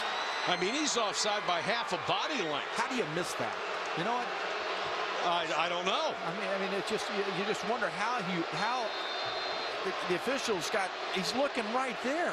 He actually took the ball out of the hands of Tevin Washington as he was trying to pivot, and now they run a play very rapidly. I don't know how you missed that. You've got guys on the line of scrimmage on both sides of the ball, and he dives across at least 3 feet offside. Yeah, and from the side view, it's even more pronounced, where you can see how he's clearly come over well into the neutral zone. Almost has made contact before the ball. But regardless of that call, that's what Clemson had to have. They're still down 3 touchdowns, but 3 is a heck of a lot better than 4. Boyd will complete this one to Jerron Brown. Jerron Brown, 6'2" junior. And this is where the leadership of Taj Boyd, as the quarterback of this unit, has got to get them to the line of scrimmage, get the calls from the sideline, and move them. And this is where Chad Morris's hurry-up offense really comes in handy. You don't have to do something you're not used to. They run this hurry-up style all the time. Yeah, and now for Georgia-Tech, they've got to stay aggressive. Allegro can't change what he's been doing, and you have to make the adjustment as a wide receiver at Clemson to know what they've been doing and adjust yourself. You saw Chad Morris on the sideline. This is the offense he taught us. Watkins with another catch. He gets to the 45-yard line. Taj Boyd with a perfect strike, 28 yards. Isaiah Johnson makes the tackle. I like the way they're lining him up on the outside. They're trying to make and redirect. That's not redirecting. That's fighting through. Again, this is a freshman wide receiver who is fighting through the redirections, getting to the spot where the ball's coming.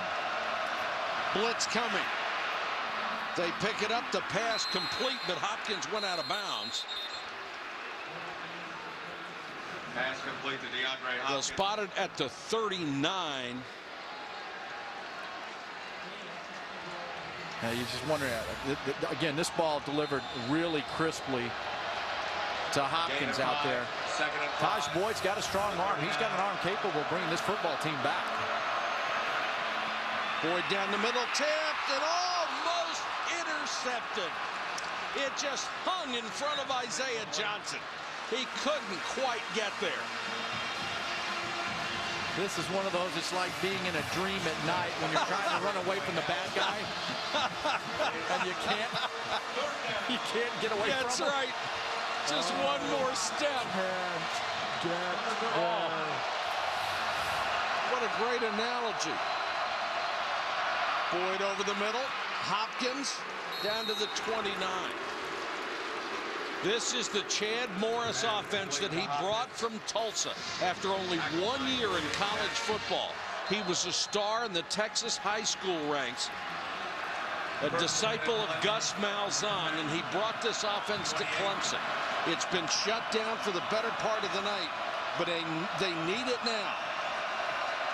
We've seen Allegro calling the blitz in this series twice and been late to the quarterback. Third time. Flanker screen. Watkins, look at that speed. Holy cow. 2 guys had an angle on him. Forget it. Coming with a blitz from the outside over there, and this is a great call. And if that blitzer doesn't get in the way of the passing lane, the ball's completed. Then you've got the speed of Watkins. And methodically, from the 1-yard line, this Clemson football team's gone down the field in a hurry. 10 catches, 159 yards for Sammy Watkins. Option. Boyd did not get in. Stopped just shy of the goal line. Just a game of inches, because Boyd is going to score, but he ran into one of his own teammates that slowed down his momentum. And why that's important is every second in this football game is important. If you're going to do something in this game, you better do it quick if you're Clemson.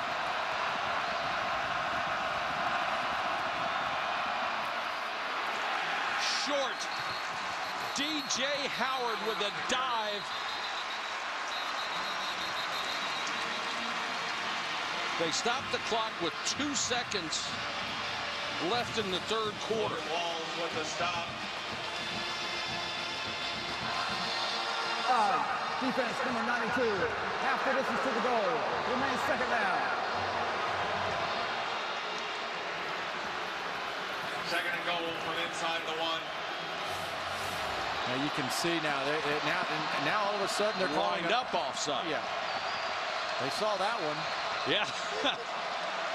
I think somebody sent them a memo down. Georgia.Tech 31, 15 minutes to go at Georgia.Tech. Clemson knocking on the door, trying to mount a comeback.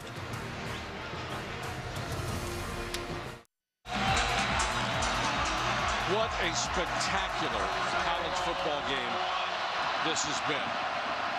We start the fourth quarter. Clemson trying to cut into a 21-point gap. No signal yet.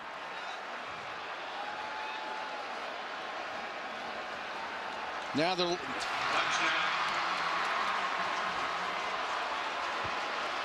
It's a touchdown. I don't know how you make that call 10 seconds after the play.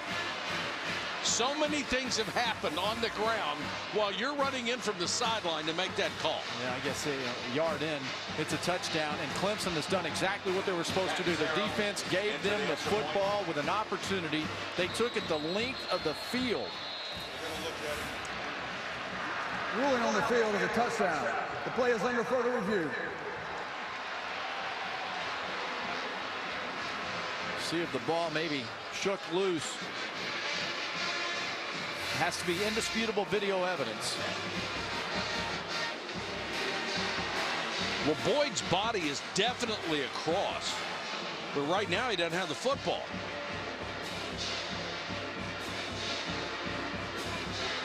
At any point did we see him with the football in his hand? I'm not so certain that he didn't hit the center's fanny as he was starting to go forward. Now the question is, who had the football? Who came out of that pile with the football? Okay, it's loose there, and I think that you could be conclusive in saying he had not reached the goal line at that point. But my question is, who came out?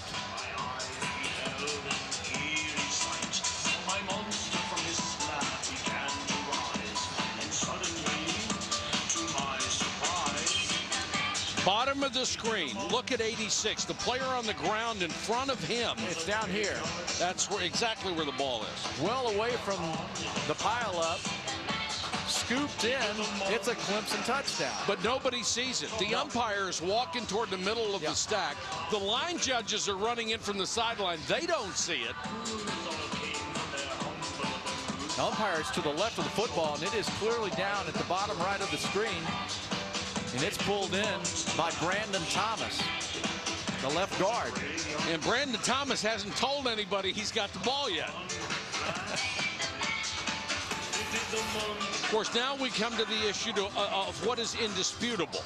It's pretty hard to tell when the ball came loose. Of course, the call is a touchdown. So it would have to be indisputable that it wasn't, and I don't think you can say that.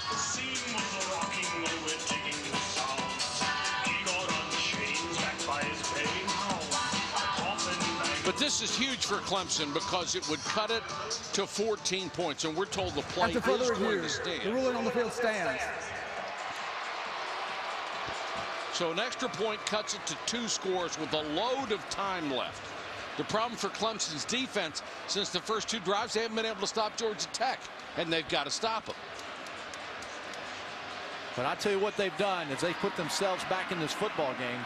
And they have indeed. And now the pressure's on their defense to figure it out. And right now, one of the biggest plays of the year is Georgia.Tech's got the ball goal to go, and a missed offside call that resulted in the turnover, which would have made it a 28-point lead. Instead, Clemson goes the other way and gets a touchdown. Now, here's the missed offside call we're talking about. The ball is not snapped, and the tackle dives across and literally takes it out of the hands of Tevin Washington. That is a huge play.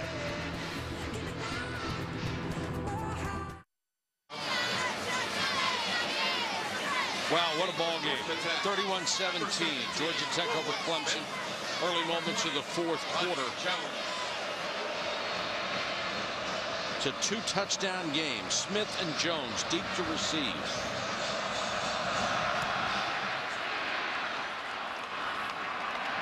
Orwin Smith dives forward to the 25-yard line. ABC Tuesday is the new light for laughs with Tuesday's #1 new comedy, Last Man Standing. Tim Allen is the perfect dad, raising 3 daughters the only way he knows how. Funny.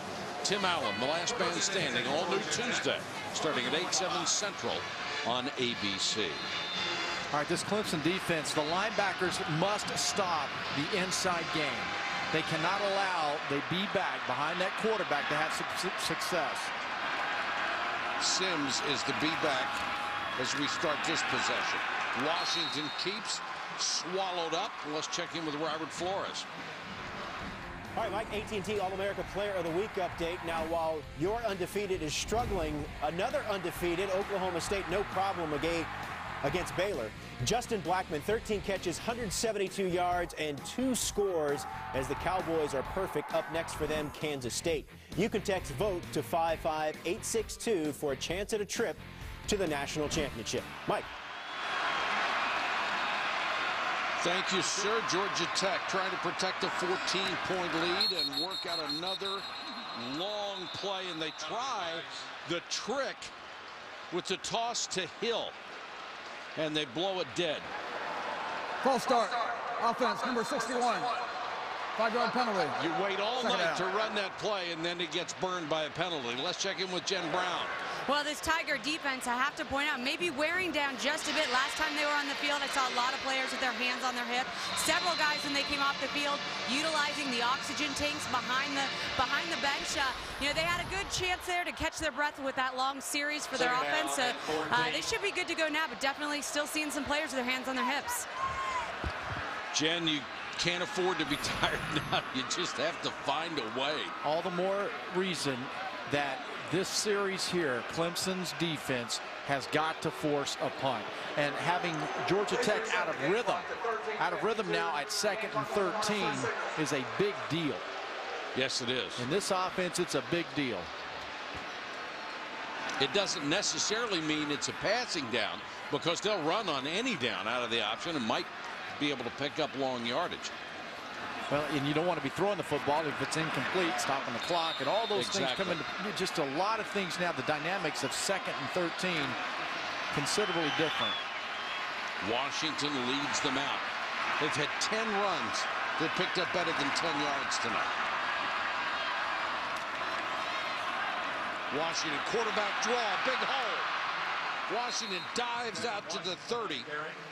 Still be about 5 yards shy of a first down. Carrico Hawkins, the middle linebacker, made the tackle. Second time we've seen a very successful call with a quarterback draw. This time, the linebacker level able to come in and pinch and stop the first down from being made, but successful in the sense now they're 3rd and manageable. Washington very patient on that play. He's got to go back, let the blocks develop, and for that hole to open up, and he's done it beautifully.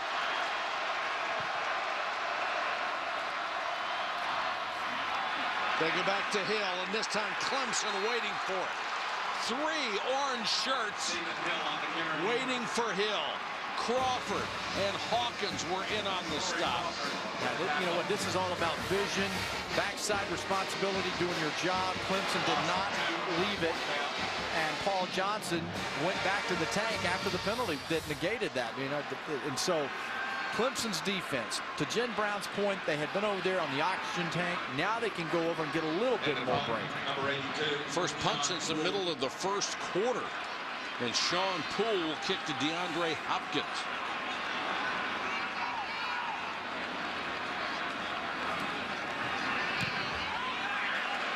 Nice high spiral. Fair catch signal made at the 26-yard line. 46-yard punt. Clemson with 12:06 to go in this game. They need 2 touchdowns to tie it up. Now for our ACC update, brought to you by Dr. Pepper 10. Big score there is North Carolina hanging 49 on Wake Forest. That really changes the complexion of what we're looking at in the standings. Wake Forest now down 2 games in the loss column to Clemson.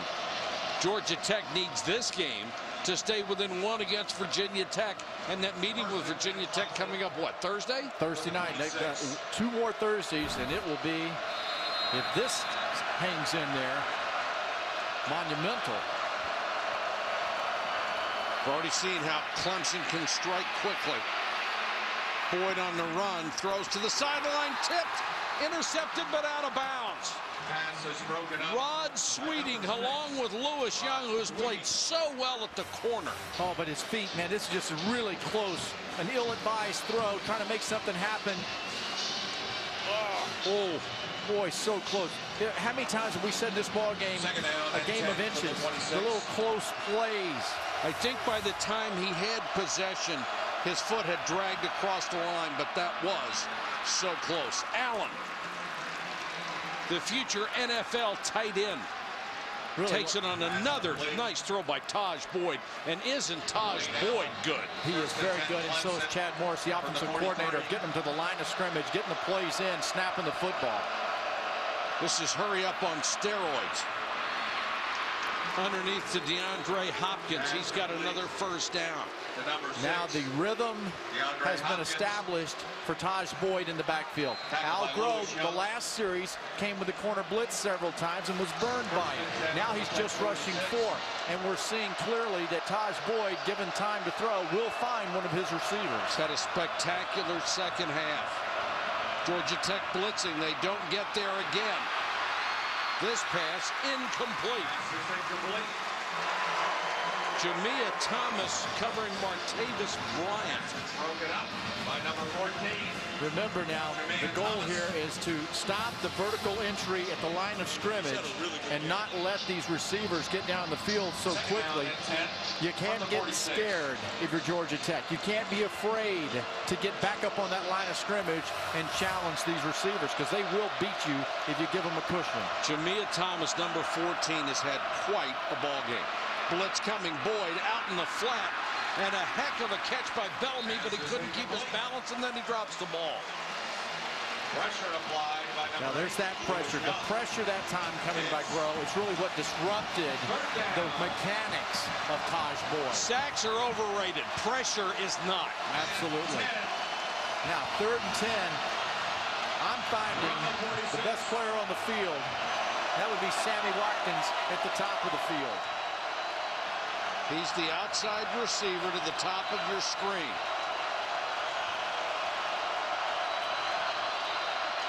Boyd looks the other way, throws underneath, dropped by Hopkins. Pass is dropped by number 6, DeAndre Hopkins. Interesting decision here. There's 11 minutes to go, but Georgia Tech can burn 7 minutes off the clock with 1 possession. Which is what Dabo Swinney understands. That play was designed to pick up 5, 6, 7 yards and give him a better chance on 4th down. I think this is the right thing to do, don't you? I do. I go for it here because you're right.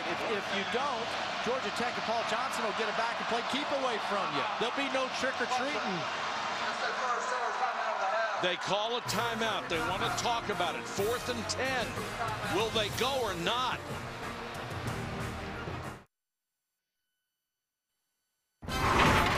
Saturday Night Football on ABC.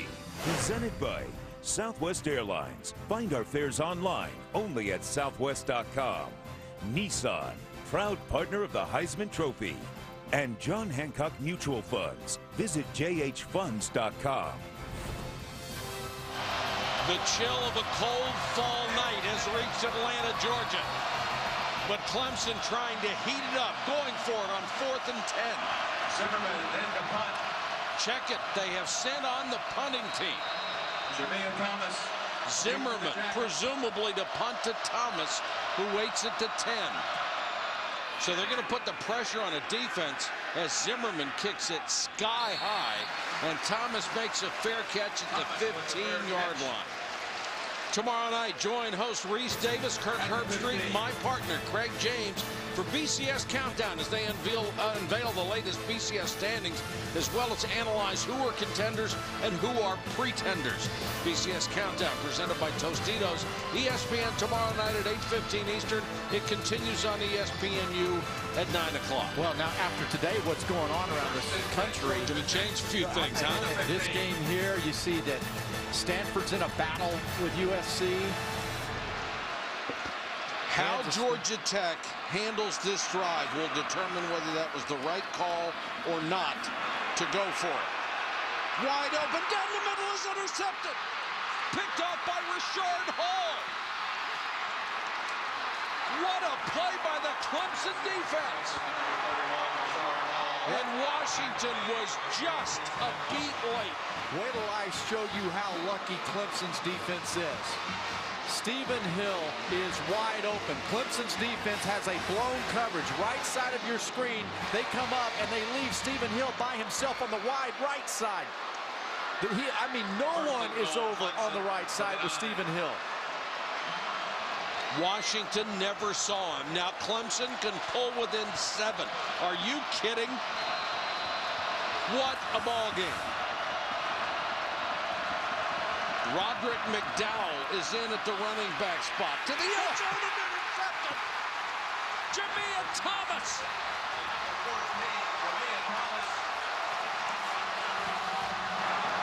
Boyd tossed it up. It looked like Hopkins lost track of the ball. Holy cow. Well, I tell you what happened was Sammy Watkins makes an adjustment on his route. He feels Jamea Thomas going back deep to the corner. So Watkins decides to check up, and Taj Boyd didn't read it that way. He expected Watkins to continue on. Watkins has got to stay with that route and go up and use his athleticism to win that ball. And all Thomas can say is thank you very much. Right back where we started a couple seconds ago. You don't think Georgia-Tech's going to throw it this time, do you? Whew.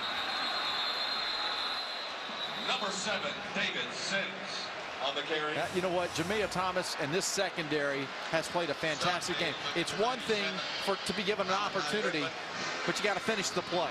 And that's what Georgia-Tech has done, given the chance. Well said. These guys worked hard all week under Al Groh, who spent a lot of his summer studying this hurry-up offense on the internet, looking back 40, 50, 60 years to see the basis of what it was. Peoples on the toss across the 25 to the 27 branch made a tackle. We check in with Robert Flores. Robert. All right, Mike, another undefeated in trouble on the road. Stanford trailing USC after Matt Barkley hooks up with Marquis Lee, and the Trojans are leading right now at home 27-24. Right now on ESPN, Wisconsin on the verge of losing a second consecutive game. Ohio State up 26-14 late fourth quarter. Boy, oh boy. You know what? I two weeks ago did USC game. And I had confidence in USC in this ball game against Stanford because of Matt Barkley and because of Woods. There still are a lot of good players on that Trojan football team. But they hadn't shown it. But beating Notre Dame last week, confidence coming on. I know you. It's not like they were beating. Don't know what a huge victory that was. Sounded good, didn't it? It did. Here's the list of unbeatens. Clemson and Stanford with major trouble right now. Clock running, 9:29 left in this game. Georgia-Tech a 3rd and 3.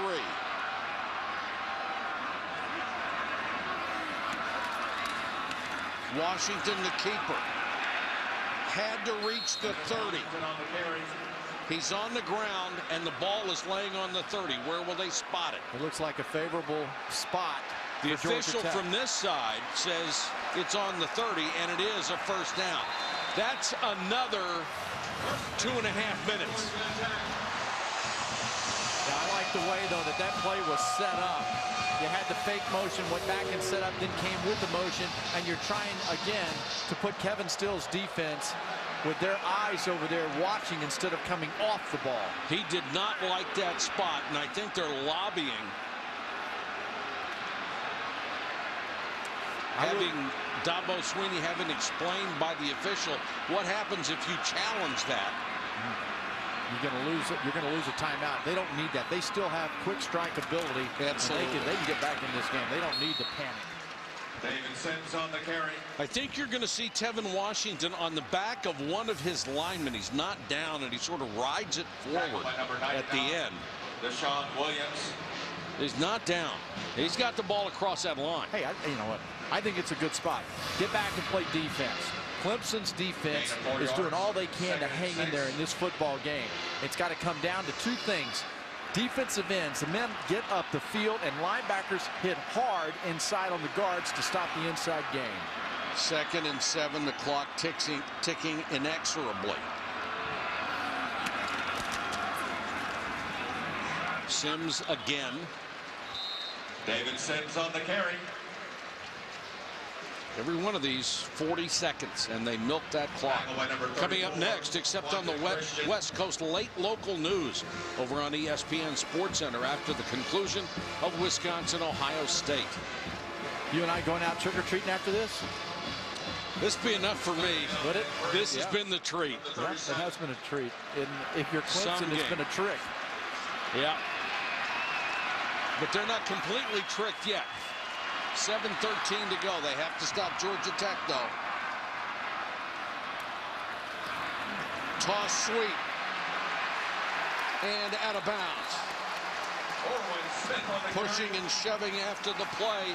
First down, Jackets. One of the things you've heard from Paul Johnson the last few weeks is we just can't get to the perimeter. But the blocking has allowed that to happen. Fantastic job by linemen on the inside and the wide receivers blocking, getting people to the ground. Roddy Jones that time, getting his guy down. That was a great block by Roddy Jones. Man, I tell you, it's called an arc block, it's called a chop block, it's called a cut block, whatever it is, these receivers and linemen at Georgia.Tech know how to do it. And what it's also called is another 2.5 minutes off the clock. Sims again, running room, dragging Andre Branch with him. And as you know, we heard just a few minutes ago Jim Brown with a report about that Clemson defense has been going to the bench, getting some air. So now the fatigue factor really comes into play. You know, tonight, the combination of Paul Johnson's faith in this option offense and his quarterback's execution. Tevin Washington played very well tonight. And Al Groh's brilliant concept of this defense and what to do against Clemson's exceptional offense. To me, those have been the hallmarks of what this game has been. Washington milking every second. Gives it to Sims again at the midfield. The clock running. We're under 6 minutes. Tomorrow morning on ESPN, tune in for another 3-hour Sunday NFL Countdown. Chris Berman and the gang provide all the news and the latest updates from stadiums around the league right up until kickoff. Sunday NFL Countdown presented by IBM on ESPN tomorrow morning at 10 a.m. Eastern. Third down. Almost 5 minutes off the clock on this drive. 7 plays, only 30 yards. Nothing else matters but the time. Clemson desperately needs the ball, and right now they can't get it. 3rd and a long 2. Washington, first down. Number 13, Tevin Washington. It's just that midline quarterback run, so hard to defend. Clemson, when they're playing well against this triple option, has been successful with their defensive tackles. After the first or second series in this game, Georgia.Tech's offense, especially the center and the guards, they fit their pads. They got confidence, and they started making those blocks. How about Tevin Washington? 22 carries, 160 yards. Georgia.Tech has rushed for 367 tonight. They are back after 2 subpar performances. Sims again inside the 40 to the 39. Let's take a look at our Pacific Life game summary. The much maligned Tevin Washington comes into this ball game. He's run for 160 yards. 4 yards. Taj Boyd has played exceptionally well at quarterback. Yeah, but if you don't have the ball, you can't win. And remember, coming into this game, Paul Johnson wanted to limit to 10 possessions. It's been 11. And they've been normally Clemson 17 or 18. And he can live with 11. Yes. That may have been a busted play. Washington bobbled it and did the smart thing. Just dove forward, make sure he kept it. Look at that clock. It's down to 3:47 and counting. Clemson only has 2 timeouts left. It's hard to name a unit that is the most valuable in this game, because the offense and defense have worked together as a team. The defense came out in the first half and really played extremely well. This has been a soul-ripping 7-minute drive. The steely look of Paul Johnson. He knew exactly what he needed to do tonight with this offense. And this offense has come through for him, especially on his last drive, which has already eaten up 7 minutes and 18 seconds. Welcome back to ESPN on ABC. Saturday Night Football presented by Southwest Airlines. 31-17 Georgia.Tech as we continue Dr. Pepper's road to the championships. Only 4 races left. Carl Edwards looks to overcome his Martinsville drought and maintain his points lead. The chase for the NASCAR Sprint Cup continues in Martinsville tomorrow afternoon, 1 o'clock Eastern on ESPN. Is Georgia.Tech ready to apply the final blow to Clemson's championship hopes? The undefeated season is on the brink right now. Tevin Washington, first down. He had played so poorly the last 2 weeks that Sinjin Days, his backup, was expected to get a lot of time tonight. Sinjin Days has not played. Watch the center, the guards, the inside. Look at the cut blocking, the blocking down. I mean, this offensive line has paved the way. Fantastic. Look how they block down. There's no penetration. That's the midline quarterback run there. And the blocking for Paul Johnson's offense tonight has been unbelievable. And on the other side of the ball, their defense came and they established the physical nature.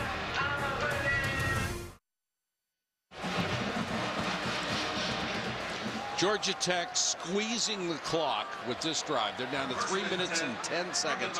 This drive, Craig, this is remarkable. 7 minutes and 23 seconds when Clemson had to stop them, and they haven't been able to.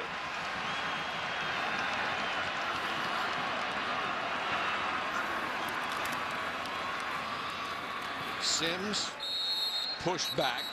David Sims on the carry. It's the personality of Paul Johnson being shown on the football field. Yep. That's their third and final. Shortest timeout of the game. 30-second timeout.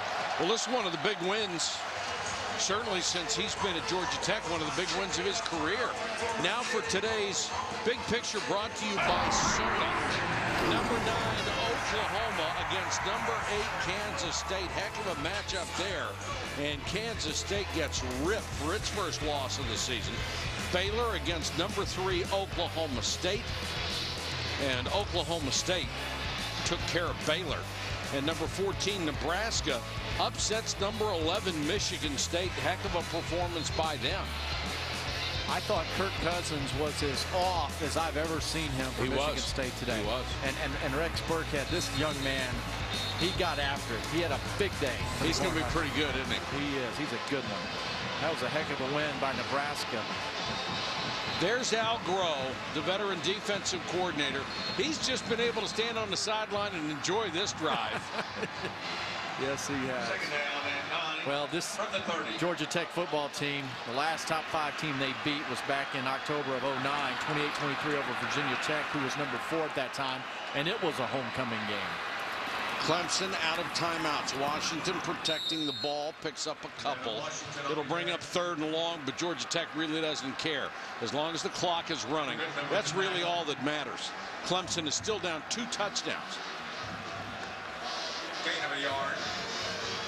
Yeah, this is one of those points in the game where ball carriers need to know they're going to try to have the second defenders in, stripping the football. Just hold on to it. Turnover is the only thing that can really help get Clemson back in this game. One of the fascinating things about being a sport fan, if you're behind, this clock is going so fast you can't believe it. If you're ahead, it's barely moving. Washington. It'll bring up a 4th down. We're down to 2 minutes and 14 seconds. The 40-second play clock is running, and they will use all of it. Stay tuned for the Ford wrap-up after this game. Remind fans, or a reminder to fans, to log on to Ford.com/big-score for your chance to win a 2012 F-150. That'd be neat. Well, I had to pay for mine, but that's what I drive. From the 27. And Georgia.Tech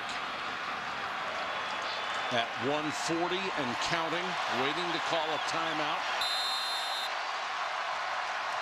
And they do at the 1:36 mark. Tevin Washington has had one heck of a football game. He came in lacking confidence. I would say he's full of it now. The execution, the blocking, his teammates gave him the deal. It's the decision making when he's executing this triple option. The blocking of his teammates that gave him the confidence. And you know, Mike, there were a couple plays in this ball game he threw the ball deep. And how about Stephen Hill? After he dropped a big play, they went back to him again. Very impressive. He not only threw the ball deep, he threw the ball deep on time, perfectly accurate. I mean, he was sensational. There's no way around it. 4 out of 9 and a couple drops. So, yes, sir. You know, he had a nice night throwing the football, just enough to give some balance. We said on the open of the game, they needed run balance inside and outside. They had run balance inside and outside. They countered whatever Clemson did on defense. They countered it beautifully. Clemson, well, you know, this isn't a game where Clemson is going to say, man, we just blew it. They're just going to have to look at it as it was. Georgia.Tech brought a physical game to the match, and I don't think Clemson did. Clemson's only hope, stop him here. Washington dives forward. He's going to be about a yard short. And it looks like Clemson will get the ball back with 1:29. What they're going to need here is 2 touchdowns in 1:29. Well, here's what they, but you know what, Mike? They need 1 touchdown. They need 1 big play from Sammy Watkins to take it to the house, get the onside kick, and then they've got another shot at it. So when you look at what this team has done tonight for Georgia.Tech, enabling them now to have a showdown with Virginia Tech if they hold on. That's going to make that Thursday night game huge.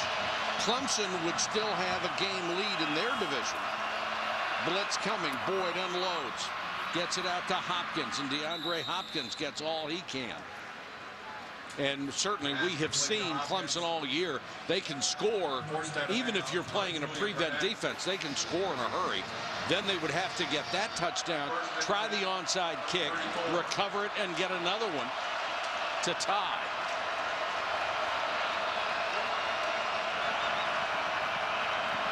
Blitz.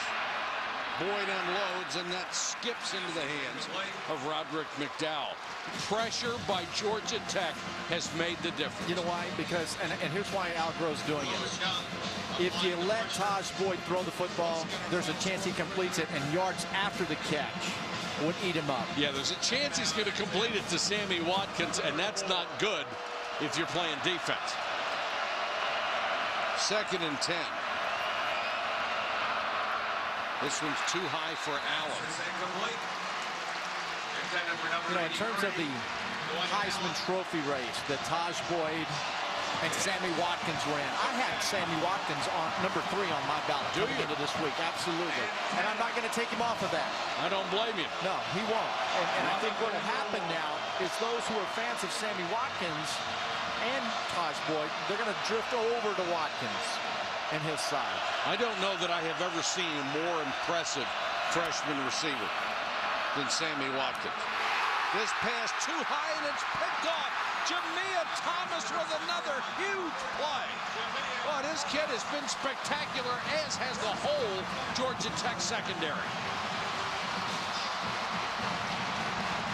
Well, sometimes we're able to have a little vote in who the MVP of the ball game is, the player of the game.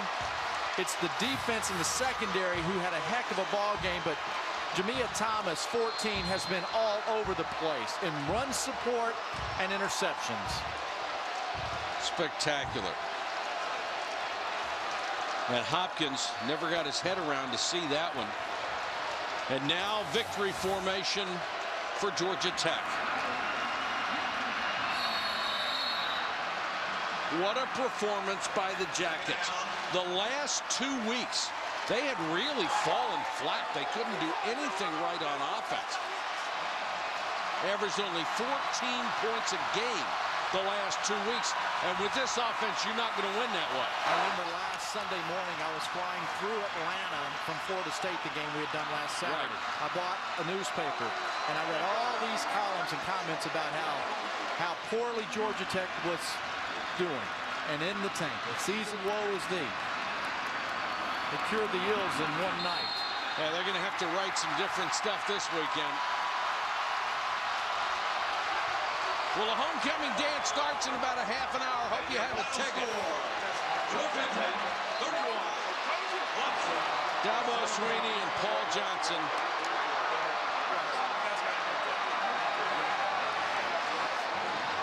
Boy, what a night for the Georgia-Tech head coach. Craig, this was special. It was special, and it will absolutely shake up. That BCS Countdown show tomorrow night be interesting. Where does Clemson go from here? Oh, I don't know. I tell you what, Clemson's got to regroup. They can have a great season. This is a team capable of winning out. That's what they've got to focus on. All right, our final score, Georgia-Tech 31, Clemson 17. For Craig James, Jen Brown, and our entire crew, this is Mike Patrick. Thanks for watching, and so long from Atlanta. Now let's head back to Robert Flores in the studio. Robert.